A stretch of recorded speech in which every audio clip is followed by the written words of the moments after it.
ምንድነው ግን የምጠብቀው? ምንድነው ግን የምጠብቀው? ምንድነው ግን የምጠብቀው? ምንድነው ግን የምጠብቀው? በጄ ዘሩን መዝራት ቀርቶኝ ማነካካት መሬት ከዘር እየጠበቅኩ ያለው ይመስላል አፈር ራሱ ጎትቶ ፍሬን ከምድር እንዲቀብር እንዳይሰራም እኮ ስኬት ራእይ እንዳይመጣው እርምጃ ነው የሚጠብቅብኝ በብናም ማለማ አይደለም። ምንድነው ግን የምጠብቀው? ምንድነው ግን የያዘኝ? ብርቅ አይደለም መሬት እንደው የትኛው ውድቀት ነው ያስፈራኝ?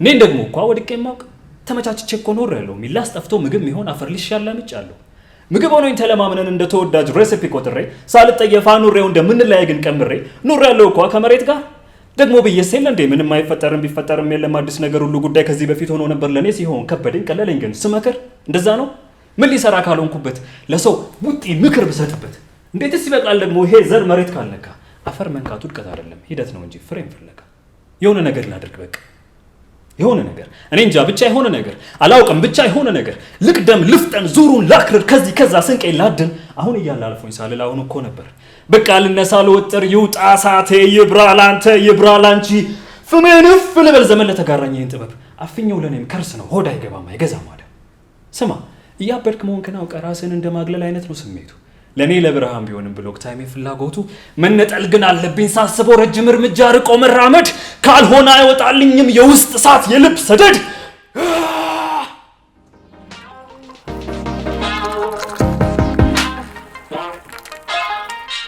የቡና ወዳጆች እንደምን አላችሁ? እኔ አመዩ ነኝ።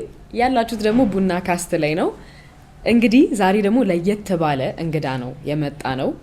የተለያዩ አይነት የአርት ፎርሞችን እናውቃለን። ዛሬ ደግሞ አጠገብ ያለው እንግዳ ስፖክን ወርድ ወይም ደግሞ ስነ ግጥም መነባነብ የሚባል የአርት ዘውግን ይዞልን አሁን ቀርቧል ማለት ነው ወደኛ። ስለሱ ብቻ ሳይሆን ስለ ብዙ ነገሮችም እናወራለን። ምክንያቱም አንዳንድ ሶሻል ሚዲያ ፕላትፎርሞቹ ላይ የሚለቃቸው ቪዲዮዎች ብዙ ነገር ላይ እንደሚፈላሰፍ አሳውቆኛል። ስለዚህ ስለምን እንደሚፈላሰፍ ዛሬ ታዩታላችሁ፣ ትሰሙታላችሁ ማለት ነው። ዘርታዬ ይባላል። ዘር ወይ እንዴት ነህ? ሰላም ነው። ዘር ለማለት በጣም ነው ዘርዬ ስለምልህ ሁሌ ይፈቀድልኝ ችግር የለውም። አረ በደንብ እንዴት ነህ? በጣም ደህና ነኝ። ሰላም ነው። ተጨነክ እንዴ? አይ ብዙ አይደለም። እስኪን ጀምራት ቡና ልቅዳል መጀመሪያ ይልቁንስ። እሺ ጥሩ። በስኳር ያለ ስኳር? አንድ ስኳር። እሺ ጥሩ። አንድ ማንኪያ አንድ ሲኒ ነው። አንድ ስኳር አንድ ሲኒ ነው ያልከው? አይ ሙሉ ይምጣ ሲኒ ለካ ይሻላል። አይ አንድ ሲኒ ከሆነማ ከዛ በኋላ ያው ተጨነ በአምቡላንስ መሄድ ነው ያለበለዚያ እንጂ አይሆንም። እሺ አንድ ማንኪያ። አሁን ሰላም ስትለይ ማለት ነው በግራ ሰላም አልከኝ። ለምን በግራ ሰላም አልከኝ በሚለው ነው መጀመሪያው ቡናውን እየቀዳሁኝ። እሺ በቀኛው ላይም በኋላ ነው ጥያቄ። እሺ ከግራ ጋር የሆነ እንትን አለ አይደል? ግራ ለሚለው ያለን አመለካከት ግራ ለሚለው ያለን አመለካከት ምንድነው? መጥፎ ነው አይደል? እኔ እስከማውቀው ትክክል ነኝ። እሺ ከዛ ቡናው አንድ ቅመሳት በጣም ነው የምጣፍጠው። በነገራችን ላይ ቦምብ የሆነ ቡና ነው የሚፈለው እዚህ ቤት። የዶሮ አይን ነው የሚባለው። እኔ የዶሮ አይንም የመሰለ ቡና የሚባላል። የፈረስ ጭራም ይባላል። የፈረስ ጭራ ግን ለጠላም ይጠቀሙታል ቃሉ። ለቡና ሲሆን ግን የዶሮ አይን ለምንድን ነው የሚባለው?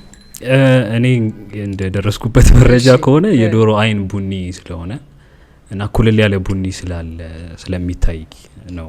መጀመሪያ የሚመስለኝ ትንንሾቹን እንትኖች አሉ አረፋ የሚመስሉት ነገሮች ከዶሮ አይን ጋር ስለሚመሳሰሉ ይመስለኝ ነበር። አይደለም ውስጣቸው ነው ግን አይደለም። የአይናቸው ቀለም የእውነት ነው። እንደዛ ነው ያገኘሁት። እንግዲህ የተለያየ እንትን ነው እንግዲህ ሄጂ አሁን ጉግል ላይ ልታስጠዳኝ ነው ማለት ነው። አለ የእንትን የአማርኛ መዛግብት አለው። ግልጽ የሆነ የተቀመጠ ነገር የለም ግን ምርጥ ነው። ጥሩም የዶሮ አይን ያስነቃል። የዶሮ አይንንም ያስነቃል መሰለኝ። የምን አይን እናድርገው? የቡና አይን የቡና ካስ። አሁን አሪፍ ነው የምንጫወተው። አባባላ አጣጣምከው በጣም እወዳለሁ ቡና በጣም ነው የምወደው። በቀን ስንት ትጠጣለህ ቡና? ስንት ሲኒ? በዚህ ሲኒ ቢሆን አራት። ከቁርስ በፊት፣ ከቁርስ በኋላ፣ ከምሳ በኋላ? ቁርስ እንኳን ብዙም አይደለም። የለውበትም። ስለዚህ ከቁርስ ውሃ በፊት ቡና ከቁርስ በፊት ከጠዋት ላይ፣ ከዛ ከምሳ በኋላ፣ ከዛ ደግሞ 9 ሰዓትም ቢገኝ ነቃ ቡና ከእንቅልፍ ከመተኛት ያስተውሃል? አይ አያስተውህም። ከፈለኩ መቆየት እችላለሁ እርግጥ ግን ያን ያህል አይደለም። እና ወደ ግራኙ ስመለስልኝ። እሺ ተመለስልኝ እባክህ። እኔ ግራኝ ነኝ፣ ቲፒካል ግራኝ። በሱ ነው የምጽፈው የምትበላውም እንደዛ በግራ? ምበላው እሺ ምጽፈው ሁሉንም ብዙ ነገር ማደርገው በግራ ነው። እሺ እና የተፈጠረው ስወደድ ቀኝ እጄና ቀኝ እግሬ አካባቢ የሆነ የነርቭ ችግር አብሮኝ ነው የመጣው እና ቀኝ እንደ ልብ ስለማይታዘዝ በኋላ ላይ ነው ቤት የሚያወቁት ያ ችግር እንዳለ። ከዛ በቃ በደንብ ሁለቱንም ለማሰልጠን የተለያዩ ስፖርታዊ እንቅስቃሴዎች ከልጅነት የጀመርኩኝ። እሺ አሁን እንደዚህ የምታዩ በተለያየ ስፖርታዊ እንቅስቃሴና በሕክምና ታግዞ ነው ቀና ቀና ያለው እንጂ ከነርቭ ጋር የተያዘ ችግር አለበት ቀኝ እጄ። በዛ ምክንያት ግራኝ ሆኛለሁ። ግን ደግሞ አሁን እንደ ማሎ የራሴን ትክክል ይሄ ሁሌ ስኖር ያለውን እውነተኛውን ማንነት ነው ይዤው መንቀሳቀስ ወይ መኖር የምፈልገው። እሱን ነው ማሳየት የምፈልገው እና ግራኝ ነኝ። ሰዎችን በግራ ሰላም ብል የኔ ማንነት ነው። ያው በቀኝ ሰላም ማለት አይችልም ቀኝ እጄ ማለት አይደለም። ግን ስቲል የሆነ እንትን አለው ህመም ምናምን የለውም። ግን በግራ ሰው ሰላም እንደምለው አይነት ኮንፊደንስ ለመስጠት ስራ ይጠይቃል በደንብ። ግን ደግሞ ከዛም በላይ ትርጉም የሚሰጠኝ እንደ አሁን ስፖከን ወርድ አርት ላይ ምናምን ስመጣ የሆነ አይነት ፊገር ወይም የሆነ ሰዎች ከሌላው ህይወቱን እየኖረ ካለ ሰው በተለየ ብዙ ሰዎች አይናቸውን አንቺ ላይ ሲያደርጉ የሆነ አንድ ትርጉም የሚሰጡ ነገሮች ቢኖሩት ኤሌመንቶች ቢኖሩት አሪፍ ነው ያ ሰው። ከዛ አንጻር በግራ ሰላም ስለኔ ማይኖሪቲ የማሰብ እድል ልሰጣቸው እችላለሁ ለአንዳንድ ሰዎች ብዬ አስባለሁ። ጥቂት ግራኞች እናውቃለን ግን አስበናቸው አናውቅም። ኦቲስቲክ ሰዎች እናውቃለን፣ በዊልቸር የሚሄዱ ሰዎች እናውቃለን። ሌላም ብዙ በስም ጠቅሰን ማናውቀው ግን ብዙ ማይኖሪቲ ዙሪያችን አለ። ዙሪያቸው ያለውን እንግዲህ እናንተ ይሁት ትላለሁ። እኔ ግን ዙሪያቸው ላለው ሰዎች ግራኝ ሰው እንዳለ ኖቲስ እንዲያደርጉም እፈልጋለሁ። ስለዚህ ለዛ ነው የተጀመረው ማለት ነው። ኦኬ ስለዚህ አሁን ኖቲስ አድርጌ ይሄ ኮንቨርሴሽን ባይነሳ ግራኝ መሆንህን ወይ ስንበላ ሊሆን ይችላል ማቀው ወይ ደግሞ ስትጽፍ ካላየው አላቀው በስትክክል። በጣም ጥሩ መንገድ ነው ለማሳወቅ አክቹሊ። ግን በልጅነት የመጣው ኮንዲሽን ሜዲካል ኮንዲሽን ነው እንጂ በኢንጁሪ ምክንያት አይደለም የተፈጠረው። የተለያዩ እንትኖች ነው ያሉት። ያው የተወለድኩት ገጠር ነው ሰላሌ ውስጥ። እሺ ያደግኩት ደግሞ ድሬዳዋ ነው። እሺ እኔ በትክክል ያው ሕክምና ቦታ ስላልሆነ ቤት ውስጥ ነው የተወለድኩት። ስለዚህ ይሄ ነው የሚባል እርግጠኛ የሆነ ነገር ማወቅ አልቻሉም እነሱ። ግን ያው ከወሊድ ጋር ተያይዞም ሊሆን ይችላል ወይ ህፃን እያለሁ ወድቄም ሊሆን ይችላል አይታወቅም። ጀስት ግን ሲታወቅ ግን አሁን በደንብ ፈንክሽን ማድረግ በደንብ ይችላል። ፈንክሽን ያደርጋል በደንብ። አንዳንድ ትንንሽ ነገሮች ይቀሩታል። እሱ ደግሞ በህክምና በስፖርት ይስተካከላል። በጣም ጥሩ። እሺ ስለዚህ በግራ እየተጨባበጠን እንቆያለን ማለት ነው ከአንተ ጋር ስንገናኝ። ናይስ። አይ ጥሩ። ወደ ስም ከመምጣቴ በፊት ምክንያቱም ጠቀስከው ማሎ አልከው። ማሎ እንዴት መጣ ብዬ በኋላ ጠይቃለሁ። ግን ሰውን ራስን ስታስተዋውቅ ዘርታዬ የሚለው ነው የሚቀልህ ወይስ ማሎ የሚለው ነው የሚቀልህ? አሁን ማሎ ነው የሚቀልኝ። ዘርታዬ እኮ እንዴት መሰለሽ የመጣው የኔ የመታወቂያ ስም ዘሪሁን ታዬ እኮ ነው። እሺ ከዛ ልጅ እያለሁ ነው ግጥም የጀመርኩት እና ድሬዳዋ የምናነባቸው ገጣሚያን የብዕር ስም አላቸው አይደል የራሳቸው። እና ቀድሞ ሌላ የብዕር ስም ነው የነበረኝ ከሰባተኛ ክፍል ጀምሮ ሚኒ ሚዲያዎች ላይ ይነበባል ግጥሙ ሄዶ እኔ ራሴ ያነበዋለሁ። የተለያዩ ትምህርት ቤቶች ይላካል። ምስራቅ ጀግኖች የሚባል አዲስ ህይወት የሚባል ይላካል ግጥማችን ይነበብ ነበር። እና የሆነ ሰዓት ይመስለኛል አኖኒመስ ብቻ መሆኑንም አልፈለግኩትም እንደገና የብዕር ስም መተውም አልፈለግኩም። እና ዘሪሁን ስለነበረ ስሜ ይኸው ያ የምትመኙት ዘር ታየ ለማለት ዘርታዬ የሚለውን ያስኩኝ። ዘርታዬ የሚለው ከዛ ያ ቤትም ያው ዘሪሁንም ሆኖ ስሜ ዘሪሁን የሚለኝ የለም። ቤትም ዘር እንደዚህ የቆራረጧት ነው የሚጠሩኝ። ዘርታዬ ሲሆን ለብዙ ሰው ቀለለው። ግን የተቸገረው ዘርታዬ ሙሉ የኔ ስም ይመስለዋል እና ዘርታዬ የሚል ሰው ይኖራል። ዘርታዬ እያለ ሙሉውን እሱ ደግሞ ሌላ ላይ እና ዘርታዬ ያለፉትን ረጅም ጊዜያት እንደ መጠሪያ ስሜም ነው ሆኖ የቆየው ግን ችግር የለው ማሎ የሰፈር ስሜ ነበረ ግን አንስቼው አሁን የአርቲስት ኔም ነው ሆኗል ማለት ነው ስለዚህ አሁን አልበም ላይ ማሎ የሚለው እናየዋለን ማለት ነው እናያለን ናይስ ኢቭን ማሎ ፕሬዘንትስ ነው የሚለው ኢቭን ሳይው እኔ ከዚህ በኋላ ፕሬዘንት ማድረጋቸው ነገሮች እንደማቀርብ እንደተዘጋጀሁባቸው ለሰዎች ለማሳየት ነው ድሬዳዋ በጣም ብዙ የአርቲስቶች መፍለቂያ ክፍለ ሀገር ትመስለኛለች ምክንያቱም ማለፍ ብቻ ነው የቻልኩት በዛ መቆየት አልቻልኩም ድሬን ግን ትንሽ የራሱ ማለት ድባቡ በጣም ደስ እንደሚል ሰውም ሲያወራ ሰማለሁ እንዲሁም ሳልፍ ደግሞ ያየሁት ኢቭን እዛው ኤርፖርቱ አካባቢ የነበረው ስሜት በጣም ደስ የሚል ስሜት ነበር ስለ ድሬ ትንሽ አጫውተኝ እስቲ በእናትህ እንዲሁ በጣም ደስ ስለሚለኝ ነው እሺ ድሬ ደስ ይላል ብዙ ደስ የሚል ነገር አለው እሺ ግን ያው አጥበበን ስለዚህ ከአርቱ ጋር በተያያዘ ደግሞ በጣም ብዙ ሰው ነው የሚወጣው አዎ ይመቻል መሰለኝ ኮንቨርሴሽን አለ ቀለል ያለ ህይወት ነው ያለው ሲምፕሊሲቲ በጣም ይኖራል እዛ እኔም ረሳሁት እያስኩ ይወጣ እኔ በወሬ ይዤ ነው እኔ ላውራን እንዴ እስከዛ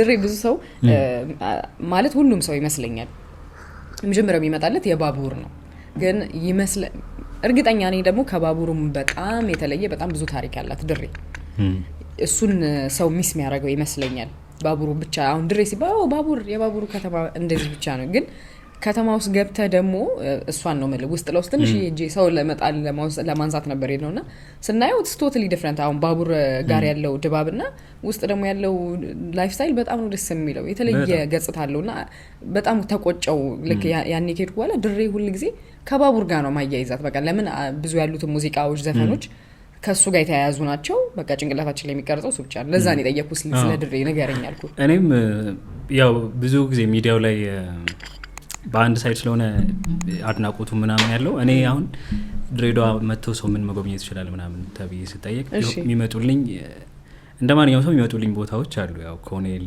ወስዳቸው ይሆናል ይሄ እንደ ቱርክ የሚመስል ነገር ታይ ይሆናል ይሄ የቱርክ መንገዶች ምናምን የሚመስል አኗኗራቸው ከዛ ጋር በጣም የተቀራረበ ሳቢያን እኔ ያደኩበት ሰፈር ልወስድሽ እችላለሁ ከዚራ አለ ብዙዎቹ ተጠቅሰዋል ሙዚቃዎቹ ላይ ምናምን የተጠቀሱት ናቸው ግን ከዛም ይበልጠው የሚመስለኝ የሆኑ ቦታዎች ስንሄድ የምናያቸው የቆሙ ሐውልቶች ወይም የሆነ ታሪክ ያለው አንድ ነገር ናለው አይደል እናየው ድሬዳዋ ግን አኗኗር ለማየት ቢሄድ ነው ላይፍ ስታይል ለማየት ፊሎሶፊ ለማየት ቢሄድ የተሻለ ነው ሰው ከሚታይ ከሚጨበጠው ቆሞ ፎቶ ከሚነሳበት ቦታ ይልቅ ሰዎቹ እንዴት እንደሚኖሩ ማለት ተምረው አይደለም ህይወታቸውን ያቀለሉት ተወልደውበት ነው እና ከባድ ጥበብ ይመስላል እሱን ማየት በጣም ህይወት የጨነቀው ሰው እዛ ሄዶ ምን ያህል ህይወት እኛ እንደዚህ ነው ባልነው ልክ ብቻ እንደሆነ ማለት ስታቀዩ የሚቀል ነገር እንደሆነ ስታከብጁ ደግሞ የሚከብድ ነገር እንደሆነ እንደውም ይሄ ለሌላኛው ገና ለሚመጣው ጭንቀትሽ አንቺ እዚህ እያበደርሽ ነው በደንብ እንዲያስጨንቅሽ እዛ ግን እንደዛ አይደለም የሚኖረው እሱን ሰዎች ቢያዩ ነው የምለው እኔ ስለዚህ ቁጭ ብለን ሰዎች እኔ ማለት ነው ስለዚህ ሲሄድ አሁን ቁጭ ብዬ የሆነች ቦታ ላይ ሰውን ጥያቄ ነው የሚሄደው ማለት ነው ማውራት የሆነ ሀሳብ አንስቶ መጠየቅ መጫወት ምናምን ብዙ እውቀት አለ ብዙ ጥበብ አላቸው ከአሰላ ወደ ድሬ ስትሄድ ማለት ትልቅ እድሜ ነበር የነበርከው እስክታስታውስ ይሆናል አሰላን ሰላሌ ወደ ውስጥ ምንድነው ብሪቲ ማርያም ብርብርሳ ነው ብርብርሳ ማርያም የሚባል በልጅነት ነው የወጣሁት 4 አመት ተኩል ወይ 5 አመት ላይ ወጥቻለሁ ኦኬ ሶ ዲፍረንሱን ለጠይቅ ልዩነቱን ለጠይቀህ ነበር ማስታውሰው ብዙ ይሄ በደንብ የሚታወሰኝ አይነት እንትን አይደለም ያለው ግን ማረሳቸው ደግሞ የሆኑ ሁኔታዎች አሉ ከዛ ግን ክረምት ላይ ምናምን 1-2 ጊዜ ሄጄ አውቃለሁ አይቼዋለሁ ከዛ ድሬዳዋ መጣው ያው ብዙ ነገሩ ያው ድሬዳዋ ልጅ ነኝ የሚለው እንትን ነው ያለኝ የተገነቡት ነገሮች እኔ ወሰድኳቸው ነገሮች በብዛት ያሉት ከድሬዳዋ ከወሰድኩት ነገር ነው ናይስ እንግዲህ ብዙ ጊዜ ቡና እየጠጣ ከጓደኞች ጋር ምናምን ምናወራው ሐሳቦች አሉ ማለት ሐሳብ ነው እትስናት ይሄ የተረጋገጠ እውነት ላይሆን እኮ ይችላል ግን በጣም ወዳቸዋለሁ እነሱን ቶፒኮች ካንተ ጋር ደግሞ ሆኜ ቡና እየጠጣው እነዛን ቶፒኮች አለማንሳት አልችልም። እንደውም በድሬ ገብተናል። ከዛ ደግሞ በድሬና በአዲስ አበባ መሀል ያለውን እያነጻጸርክ ትነግረናለህ ማለት ነው። የመጀመሪያው በጣም የምወደው ቶፒክ የማህበረሰባችን አስተሳሰብ፣ ማህበረሰባችን ምን ይመስላል፣ አኗኗራችን እና ደግሞ የተቀየረው አቀያየር። አሁን ሁልጊዜ ይለዋለሁ ከሶሻል ሚዲያ ወይም ደግሞ ኢንተርኔት ከመጣ በኋላ ያለውና በኋላ በፊት ያለው ህይወት እያልኩኝ እንትለዋል። ግን በአጠቃላይ አንድነት የመኖር በአንድ ላይ መኖር ስሜቱን ሉዝ አድርገነዋል ብዬ አስባለሁ። እሱን ምን ታስባለህ? በአዲስ አበባ ምናልባት በድሬ የሚያየኸው ሊሆን ይችላል የታዘብካቸው ነገሮች። እኔ አሁን ላይ ያለኝን አመለካከት ይሄ መሀከለኛውን ግራጫውን ማየቱ የተሻለ ነው ብዬ አስባለሁ። እንዴት ነው አሁን ድሬዳዋ ስቴጅ ቀለል ያለ ህይወት፣ በጣም ቀላል ህይወት አለ። ሰዎች ሲምፕል ናቸው፣ መናገር የሚፈልጓቸውን ነገሮች በነፃነት ነው የሚያወሩት። እንደ ሶሳይቲም ስታስቢው በጣም ይጠያየቃል። ቤተሰብ ነው፣ ሰፈር ነው የሚያሳድግሽ፣ እሱም ደስ ይላል። እዚህም እኮ ነበረ እንሰማለን አይደለ በተለያየ ኢንተርቪው ምናምን። ግን አሁን ነው ከሆኑ ጊዜያት በኋላ ነው አይደለ ለውጡ እየመጣ ያለው እና ኢንዲቪጁዋል በግለኝነት ስራዎቹን መስራት መኖር ምናምን የሚባለው ነገር በስፋት የመጣው ተጽዕኖ ከእኛ ሀገር ላይ ብቻ የመጣ አይመስለኝም። የሆነ ዓለም አቀፍ ዌቭ ነው ነገርየው እና መሀከለኛውን መያዙ ጥሩ ይመስለኛል። በሚያስፈልግ ሰዓት ያንን ይሄ ጓደኛ ማህበረሰብ የሚለውን ነገር መስርቶ ከዛ ግን ሁሉም እንትን ቢኖረው ይሄ ገደብ አልልሽም ግን ማመጣጠን ቢኖረው ባላንስ ቢኖረው ሁለቱም ጽንፍ ሊረግጥ ይችላል። በጣም ቀለል ያለ ህይወት የለመደ ሰውም ቸልተኛ ወደሚባለው ጽንፍ ሊሄድ ይችላል። በጣም ግለኛ የሆነውም ሰው በጣም ይሄ ከራሱ ጋርና ከራሱ ጋር ብቻ ለተያያዙ ነገሮች ብቻ ትኩረት ሊያደርግ ይችላል፣ ሌሎችን መጉዳት እስኪጀምር ድረስ። ሁለቱም ጽንፍ ልክ አይመስለኝም። ባላንሱን መጠበቁ የተሻለው ነው ይመስለኛል። እሱን ባላንስ እስቲ እኔ እስክደርስበት በጣም ልክ እንዳልከው ነው። አንዴ ስጠፋ እጠፋለሁ ከእንደዚህ ከማህበረሰብ ከአኗኗር አይነት ዘይቤው። ከዛ ደግሞ ልክ ደግሞ ወደዛ ስመለስ በቃ ስራዬን እርግፍ ማድረግ እንዳለብኝ አይነት ነው የሚሰማኝና አላቀው ያንን ባላንስ በጣም ነው የምቸገረው። እና ምን እላለሁ የሆነ ጄኔሬሽን አለ እንደዚህ ግራ የሚጋባ ጄኔሬሽን። ምክንያቱም ሪስፖንሲቢሊቲ አለበት የትውስታ ሪስፖንሲቢሊቲ አለና እኔ ያንን ስለማስታውሰው የሆነ ግዴታ እንዳለብኝ ነው ማስበው። ግን አሁን ከዛ በኋላ የመጡትን ልጆች ማስገደድ አለብን ብዬ ለስበቃ የተወለዱበት ስለሆነ ችግር የለውም ቢኖሩ ብዬ ነገር ነው ማስበው። ግን እኛ ላይ ትንሽ ግራ ያጋባል ባላንሱ። ደግሞ ጥረት እናደርጋለን አሁንም ኮኔክቲቭው ሳይሆን ግን ጥረት እያደረግን እንወሰዳለን እንረሳዋለን ምናምን። ኢትስ ኦኬ በቃ ገብቶናል አይደል ማስተካከል እንዳለብን የሆነ ሰዓት መሆኑ አይቀርም። ግን እየጣርን ከሆነ እሱም አንድ ነገር ነው። ይሄ አእምሯቸው ውስጥም ሳይመጣ እየኖሩ ያሉ ሰዎች ስላሉ ጥረትሽ አሪፍ ነው። ጥረታችን ከተሳካልን እናያለን። ቅድም እንደውም ስትል ምን ትዝ አለኝ መሰለህ አንድ ጽሁፍ ላይ ያነበብኩት ምንድነው ድሮ ልጆችን ማህበረሰብ ነበር የሚያሳድገው። አሁን ግን እናቶች ብቻቸውን ቤት ስለሚያሳድጉ ወደ ተለያዩ አይነት ላይክ ዲፕሬሽኖች ፖስትፓርተም ዲፕሬሽን ወደምንለው በቃ በጣም ራስን የመጥላት ራስን የመጸየፍ በጣም ብዙ የስራ ጫናዎችን እናቶች ላይ የማካሄድ እነዚህ ነገሮችን እያሳደርንባቸው ነው እናቶች ላይ። because ድሮ እንዳልከው በቃ ሰፈር ነው የሚያሳድግ። በተለይ ደግሞ ክፍለ ሀገር ያለው ህይወት በጣም ነው በቃ ደስ የሚለኝ። የአባቴ ሀገር ስንሄድ የተወለደበት ሀገር ስንሄድ ማለት በቃ አንዱ ልጅ ማታ ይመለሳል፣ ግን ጠዋት ቁርሱን በልቶ ይወጣል። ምሳውን በላ ወይ አልበላም እናትየዋ አትጨነቅም። በጣም የሚገርም የአኗኗር ዘይቤ ነበር ለኔ። አዲስ አበባ ደግሞ እንደነበረው ትንሽ ነበር ያ ህይወት፣ ግን እንደዚህ ያን ያህል እምነት አልነበረም። እምነት ላይ ማንሳት ፈልጌ ነው። አሁን ማህበረሰቡ ላይ ጣል ነው እምነት አለ ያኔ ልጆች እያለን ኦር ደግሞ ክፍለ ሀገር አሁን ድረስ ያለው እምነት ግን ኢቭን በማህበረሰብ ብቻ ሳይሆን በሰዎች መካከል ስላለው እምነት ምን ታስባለህ? እምነትን እንዴት ነው ምንጥለው? ከዛም ደግሞ ምንጥለው ስለ አንድ ሰው ላይ እምነታችን እንዴት ነው የምናስቀምጠው? ከዛስ ደግሞ እምነት እንዴት ብሬክ መደረግ ይችላል? ከባድ ጥያቄ ለዘር አይከብድም ብዬ ነው። ያው እኔ የኔን እይታ እና አሁን የደረስኩበትን ነው ልል የምችለው። እኔ ከሆነ ጊዜ በኋላ የተቀየረ ፎርሙላ ይሁን ወይ ደግሞ እኔ ስደርስ እኔ ስነቃ ይሄ ሆነው ይሁን መጀመሪያው እምነት ለመጣል አሁን ከሆኑ ጊዜያት ከሆኑ እድሜዎቼ በኋላ እምነት መጣል የፈለኩት ለምሳሌ በግለሰብ ላይ ከሆነ ድግግሞሹን አይቼ ድግግሞሹ ነው እምነቱን የሚገነባልኝ ለእኔ በተግባር ያየሁት ነገር ነው እምነትም ፍቅርም እየሆነ የሚያድገው እንጂ ያየሁት የሌለ ነገር ላይ እምነት አልጥልም ያየሁት ያለሁት ነገር እኔ ብቻ ያየሁት ከሆነ እሱ ደግሞ የኔ ጉዳይ ነው ምን ማለቴ ነው እምነት ልጥል የፈለግኩት ሰዎች ላይ ሳይሆን መሆን የፈለግኩት ነገር ላይ ከሆነ እሱ የኔና መሆን የፈለግኩት ነገር ግንኙነት ይሆናል እሱም ሬፑቴሽን ይፈልጋል ወይም ድግግሞሽ ይፈልጋል ምን እያደረግኩ ነው ያን ነገር እንደመሆን እምነት ለመጣል ምን እያደረግኩ ነው የሚለውንም ስራ ይጠይቃል ግን ዞሮ ዞሮ ሁለቱንም ስታዩ የሁለት ነገሮች ማስተሳሰሪያ ነገር ነው አይደል እምነት የሚባለው ነገር አንድ ሰው ላይ እምነት ለማሳደር ድግግሞሹን ነው የማየው እኔ ለምሳሌ ጉዳዩ የጓደኝነት ነው መደበኛ ጓደኝነት እና ጓደኛ ለመሆን የሚያበቃኝን ነገር እያሳየሁት ነው በድግግሞሽ እሱስ እያሳየኝ ነው አይነት ይሄንን ኮንሽስሊ እያሰብኩባቸው ሳይሆን ማጠራው እንደዛ ይመስለኛል የኔ አእምሮ እየተቀበልኩ ያለሁት ከሆነ ጊዜ በኋላ የሆነ ነገር እምነት ለመጣል የሆነ ነገር ላይ እምነት ለመጣል የሚያነሳሳኝ ራሱ ያየሁት ቀድሞ ያየሁት ሬፑቴሽን ነው ያ ከሌለ እምነት ለመጣል ያነሳሳም እኔ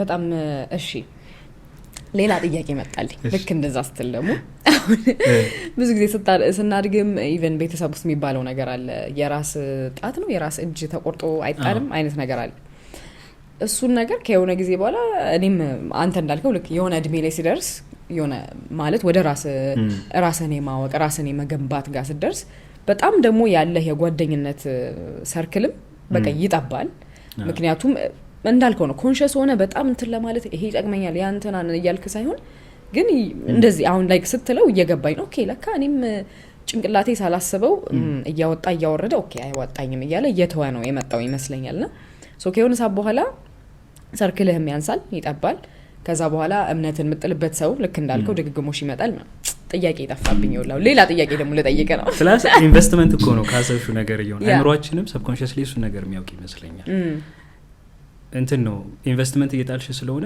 ብዙ ሰው የምታምኝ ከሆነ ብዙ ኢንቨስትመንት ባከንሽ ማለት ነው ብዙ ቦታ ገንዘብ እንደመርጨት ነውና ሁሉንም ነገር ለመቆጣጠር እንደመሞከር ነው ከፍ ያለሽ ስትመጪ ግን አንቺ ራሱ ማድረግ የምትፈልጊው ፕላን አለ ፐርፐዝ አለሽ ወይም ያስቀመጥሽው ፐርፐዝ አለሽ ሶ ብዙ ካንቺ ፎከስ የሚፈልግ ነገር አለ በተቻለ መጠን አንድ ህይወት ነው ያለን ፎከሳችንን አጥብበን ማድረግ የምንፈልጋቸውን ቅድሚያ መስጠት ነው ያለን እንደዛ ነው ምን ሰራው ከሆነ እድሜ በኋላ አይደል ያኔ ራሱ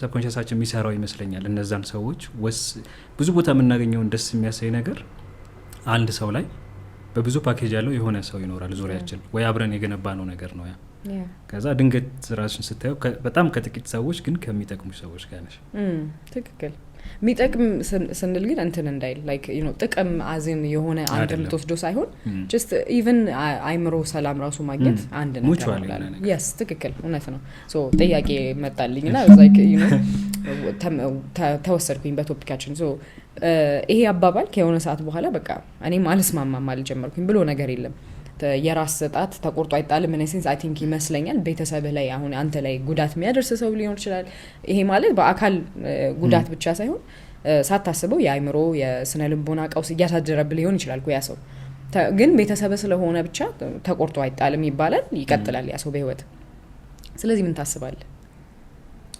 ማለት ጣት ተቆርጦ አይጣልም መቼም ይባላል አይደል ጣቱ ምን ሆኗል መጀመሪያ ተበላሽቷል እሱን ነው መጠየቅ ማለት ምንም ያልሆነ ንጹህ ጣት ነው ለመቁረጥ የተነሳሳ ነው ተቆርጦ አይጣልም መቼም ያልነው ምንም ነው ምንም ቢገማ ምንም ቢቆሽሽ ይቅርታ ያደቃሉ ግን እሺ ምንም ችግር ቢኖርበት በጣም ሌሎቹን እስኪጎዳ ድረስ ከሆነ ጣታችን ላይ ችግር የደረሰው መብታችን ነው አለመቁረጥ ከነ ችግሩ ማለት የሚደርስብሽን ኃላፊነት ለመውሰድ የሚደርስብሽን ውጤት ኃላፊነት ለመውሰድ በዛ መልክ ተዘጋጀሽ ይሁን ለኔ ግን አይሰራም እንደዛ ምን ሆኗል ጣቱ ተበክሏል ሌሎቹን ሌላውን አካሌን እየጎዳው ነው ትክክለኛውን ትሪትመንት መውሰድ ነው እንጂ አይደል ትክክል እኔ መስማማለሁ እና እንትን አንዳንድ ግለሰብ አለ እንትን ማለት የሚፈልግ ይሄንን አስተሳሰብ ካለ ትክክል አይደለም እንደዚህ አትበሉ ምናምን ይላል እንዴት ነው የማህበረሰብ ያናኗራችንን በወደውም ግን አንዳንድ ደግሞ ጉዳቶች አሉ የሚመጡበት ብዬ አስባለሁ አንደኛው ደግሞ ይሄ ነውና ትክክል አይ ፊል ላይክ ይሄንን ትንሽዬ አትሊስት መቀነስ አለብን ብዬ ትክክል ባላንስ ሚዛናዊነት በጣም የሚያስፈልግ ብዙ ቦታ ነው ያለው እሱ ነገር። አንድ ቪዲዮ ላይ ስለምን ስታወራ ሰማሁኝ፣ ስለ ፕሪዴስቲኔሽን ስታወራ ሰማሁ። ፊልሙን አይደለም ግን እሱም ስለሚነካከው ፕሪዴስቲኔሽን በጣም ስንተረጉመው በአማርኛ ምንድን ነው የሚሆነው? ፕሪዴስቲኔሽን የተለመደው ዕጣ ፈንታ ነው፣ ግን የእድል ቀድሞ መወሰን ማለት ነው። የስ እሱ ነው የሚያስኬደው። እሺ ሶ የእድል ቀድሞ መወሰን ኮንሰፕቱ ለአንተ ምን እንዴት ይሰማሃል? አሁን ለምሳሌ ሰው ብዙ ጊዜ ከአምላኩ ጋር ነው የሚያገናኘው ፕሪዴስቲኔሽንን ወይም ከዕጣ ፈንታ ወይም ደግሞ እድል መወሰንን ማለት ነው። ግን አንተ ያስረዳኸው መንገድ በጣም ለየት ያለ መንገድ ነበር፣ ለዛ ነው ማንሳት የፈለኩት። ስለዚህ ለአንተ ፕሪዴስቲኔሽን ወይም እድል መወሰን ምንድን ነው? ከአምላክም ጋር እንዲሁም ከማህበረሰቡ ጋር ያለውን እኔ ቪዲዮዎቹም ላይ ለማድረግ ሞክሬ የነበረው በሁለቱም ጽንፍ እድል ተወስኗል ብሎ በሚያስቡትም ሰዎች አይ አልተወሰነም የሚሉትም ሰዎች የሚያነሷቸውን ሀሳቦች ራንደምሊ ወይም አለፍ እያልኩኝ አንስቼው ሰዎች እንዳዩት ነው፣ ከዛ እንዲያስቡበት ነው ለራሳቸው። ከብዙ አንዱን ሀሳብ አንስተው ከብዙ ነገር ጋር ይገናኛል፣ ግን በጣም ጉዳዩን ለማጥበብ ምክንያቱም ፕሪዴስቲኔሽን ይባልና ጉዳዩ ነጻ ፈቃድ ጋር ይገናኛል። ከዛ ፍሪዊል አለ ወይ ምናምን እዛ ውስጥ ያስገባል። ግን እችኛዋን ብቻ እድል ቀድሞ መወሰኑ አሁን እያደረግን ያለነውን ነገር ኦልሬዲ ወይም ቀድሞ ነገር የታወቀ ነገር እየኖርን ነው ብለን እንድንጠይቅ ያደርጋል ነው። የሆነ ነገር ተወስኖ ከሆነ የምናደርገው ነገር ሁሉ የተወሰነ ነገር ከሆነ እኛ እየተወን ነው፣ ለእኛ የተተወ ነገር የለም ነው። በሌላኛው ሳይድ ደግሞ አዎ እድል ተወስኗል ግን ለእኛ ጥቅም ነው የሚል ይኖራል። አዎ ተወስኖ ሊሆን ይችላል። አንዳንድ ደግሞ መሰረታዊ የሚባሉት ትልልቅ ፒላሮች ወይም ማዕዘናት ናቸው እንጂ የተወሰኑት ሌሎቹ ነገሮች እኛ እንደፈለገ እንድንጠቀምባቸው ተትተዋል ብለው የሚያስቡ አሉ። አሁን እኔ እንደማምንበት በዚህ ሰዓት እሺ እንደዛ የሚባል ነገር የለም። እሺ የእድል መወሰን አንድ ነገር እንድንሆን ቀድሞ መወሰን ነው ማለት ነው መጨረሻው። እንደዛ የሚባል ነገር የለም። እኔ ነኝ እድሌን የምወስነው። ወደ ፍሪደም ወደ እንትን ይወስድብናል። ነጻ ፍቃድ አለው ይወስድብናል እና እንቀላቅለው ደስ ይለኛል። ምክንያቱም ፍሪ ዊል ወይም ነጻ ፍቃድ ምናልባት ትርጉሙ ግራ የገባችሁ ሰዎች ካሉ ብዬ ነው ፍሪ ዊል ያልኩት። ፍሪ ዊል ወይም ነጻ ፍቃድ ራሱ ሌላ በጣም ኢንትረስቲንግ ቶፒክ ነው። ሶ አንድ ላይ ሆነው እንደሚመጡ ደግሞ ፓኬጅ እንደሆኑ ይገባኛል። ስለዚህ አምጣቸውና እናውራቸው፣ ችግር የለው። እሱም የመምረጥ ነጻነታችን በእኛ እጅ ነው ያለው። ሁሉንም ነገር የማድረግ ችሎታ አለን ነው። ነጻ ፍቃድ አለው። ሰው መሆን የሚፈልገውን ነገር መሆን ይችላል ነው። ነጻ ፍቃድ አለ ወይ የለም? አሁን እዚህ ባለሁበት ሬልም አሁን በምኖርበት ሜትሪክስ ውስጥ ማደርገው ስጋ ለብሼ የማደርጋቸው ነገሮች ውስጥ ብዙ የተገደቡ ነገሮች አሉ። ደፍሬ ፍሪዊል አለ ለማለት አያስደፍረው። ፍሪዊል ግን ያለበት ቦታ አለ። እሱም ኢማጂኔሽናችን ውስጥ ነው። ያንን መሆን የምንፈልገው ማድረግ የፈለግነውን ነገር ይሄ ብዙ ነገር ካለመኖር ወደ መኖር የመጣው ካለመኖር እንዲመጣ የፈለግነውን ነገር ኮንስትራክት አድርጎ የመስራት ነጻነት ካለን አለን ነጻነት እዛ። ራሱን ፍሪ ዊል ግን ይሄ አጉል ኤክስትሪምም ወስደው የሚያዩ ሰዎች አሉ። መብረር ስለማንችል ፍሪ ዊል የለንም ማለት ነው ምናምን የሚባል አይነት ማለት ነው። እንደዛ ሳይሆን እኛ ካለንበት ከተሰራንበት መንገድ ምናምን አንጻር ነው ጉዳዩን የምናየው አይደል? ከዛ አንጻር የኔ አመለካከት እንደዛ ነው። አሁን ላይ ያን ያለ የሚያስጨንቀኝ ጉዳይ ሆኖ እያገኘሁት አይደለም። አሁን እየሆነ ስላለው ነገር ብቻ ነው ማስበው። ሁሉም ተጠቅልሎ አሁን ውስጥ ብቻ ስላለ እዚህ ጋር ይሄ እየኖርኩት ያለውትን ነገር ፉሊ ኢመርስድ ሆኜ ወይም ይሄ ሙሉ ለሙሉ ተዋህጄው እየኖርኩት ከሆነ እሱ በቂ ነው። አሁን የምትወስነው ደግሞ በኋላ ላይ ግን ያው ደግሞ ብዙ ኮንሰርቫቲቮች አሉ። አሁን የሆነ ነገር ልወስን ስል ያንን ነገር እንደወስን ያደረገኝ ቶት ኬት ነው የመጣው። ያው ቶት በሆነ ሰዓት ከልጅነት ጀምሮ በቤተሰቦቼ በማህበረሰቦቼ ምናምን እኔ ውስጥ የነበረ ነው። የሆነ ሰው አርቲስት ለመሆን ያደገበት አንሴስተሮቹ ምናምን ራሳቸው የሚያዋጡት ነገር አለ። ስለዚህ ምኑን ፍሪ ዊል ኖረው የሰውዬ እኮ ሌላ ነገር መሆን ቢፈልግ አይችልም ነበር ምናምን ይባላል። ግን ብዙ አያስኬደኝም እኔ እሱ። ስለዚህ ኦልሬዲ ፕሪደስቲንድ እየሆነ ነው ወይም ጣፈንታው ድሉ እየተወሰነለት ነው የሚለው ጋር እንደርሳለን ማለት ነው። ያ ፕሪደስቲኔሽን ይሄ ከአምላክን ተጠያቂ ማድረግ ወይም ነፃ ማድረግ ነው የመጨረሻው እንትኑ መዳረሻው የሚሆነው በሃይማኖት ጉዳዮች ውስጥ ለሚያወሩ ሰዎች። እኔ ደግሞ አሁን ላይ እንደዛ አይደለም ነገሩን የምቃኘው።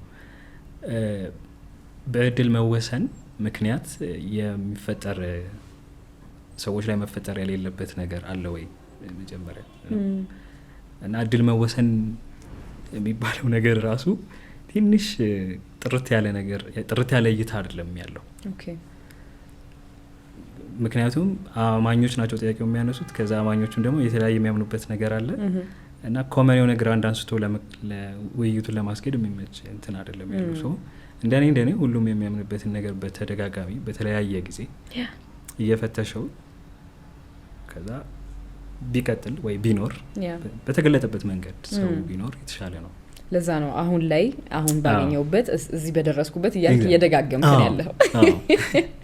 አንደርስታንድ እኔ በጣም ብዙ ጊዜ ወደ ኋላ ተመልሼ ሳይ ኦ ማይ ጋድ ለካ እንደዚህ ነበር ማስበው ምናምን አሁን ቀየር ያለው ልክ ጓደኞቼ የድሮ ጓደኞቼን ሳገኛቸው በተለይ በነገራችን ላይ አሁን እንደዛ አይደለም እሺ ማስበው ምናምን ላቸው አሁን ይሄ እንዴት ነው ሰው ይለወጣል ትራንሴንድ ያደርጋል በየጊዜው አይደል አዲስ ነገር ይማራል ከዛ ትክክል የሆነውን ቀድሞ የሚያምንበት ነገር በተለያየ መንገድ ፈትሾት ትክክል እንዳልሆነ ሲረዳ ይጥለዋል ከዛ ደግሞ ይቀጥላል አይደል ብቸኛው ቋሚ ነገር ለውጥ ነው ሌላ ነገር የለም ትክክል በትክክል እሱ ነው ኮንሲስተንት ነገር ህይወቴ ውስጥ ያለ ቋሚ ነገር እሱ ነው ሶ አሁን መናገር የምችለው እዚህ ጋር አሁን በዚህ ሁኔታ ውስጥ ስላለው መረዳቴ ነው እንጂ ከዛ በኋላ ደግሞ ወይ በደንብ በስሎ ሊመጣ ይችላል ተቀይሮ ሊመጣ ይችላል እንደዛ አሁን ላይ ያለው ዘር አሁን ባለው አስተሳሰብ ተነስቶ የወደፊቱን ፕሪደስቲን ቢያደርግ ወይም የድሉን ቢወስን ምን አይነት እድል ይሰጠዋል? ሁለተኛ ቡና እየቀዳው ነው ተመስልኛል ልቅዳለ ሁለተኛ አይደለ? እሺ ምን አይነት እድል ተወሰነለታል? አሁን ባለው ብትወር የዛሬ 10 አመት ብለን እንወስን ከዚህ በኋላ ወደፊት 10 አመት ነው አሁን ባለው አስተሳሰብ ዘር እዚህ ጋር ይደርሳል በሌ እንትን ነው ውስን ሳይሆን ማድረግለት ግን ይታየኛል የሚሄድበት መንገድ እሺ ያስታውቃል 10 አመት ብዙ ነው ብዙ ስራ ነው 5 ስፖከን ወርድ በደንብ ይታወቃል ከተማው ላይ ሀገሩ ላይ የሆኑ ውድድሮች ላይ ማሎ ይሳተፋል ኢትዮጵያን ወክሎ ከዛ ሌሎች ስራዎች ያቀርባል እጁ ላይ ያሉትን ወደፊትም ይጽፋቸውን እሺ እና ስፖከን ወርድ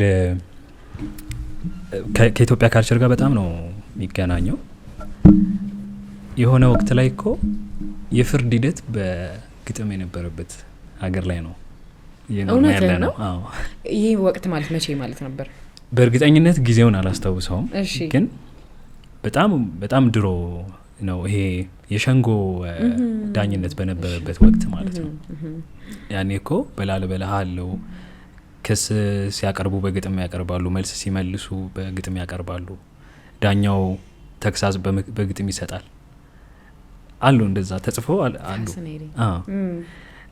እና ከዚህ ሀገር መተን ስፖከን ወርድ እንደዚህ ዓለም ላይ የሆነ ቦታ ተሰጥቶት ቅድም ስናወራ እንደነበሩ በደንብ እየተሰራ እየተንቀሳቀሰ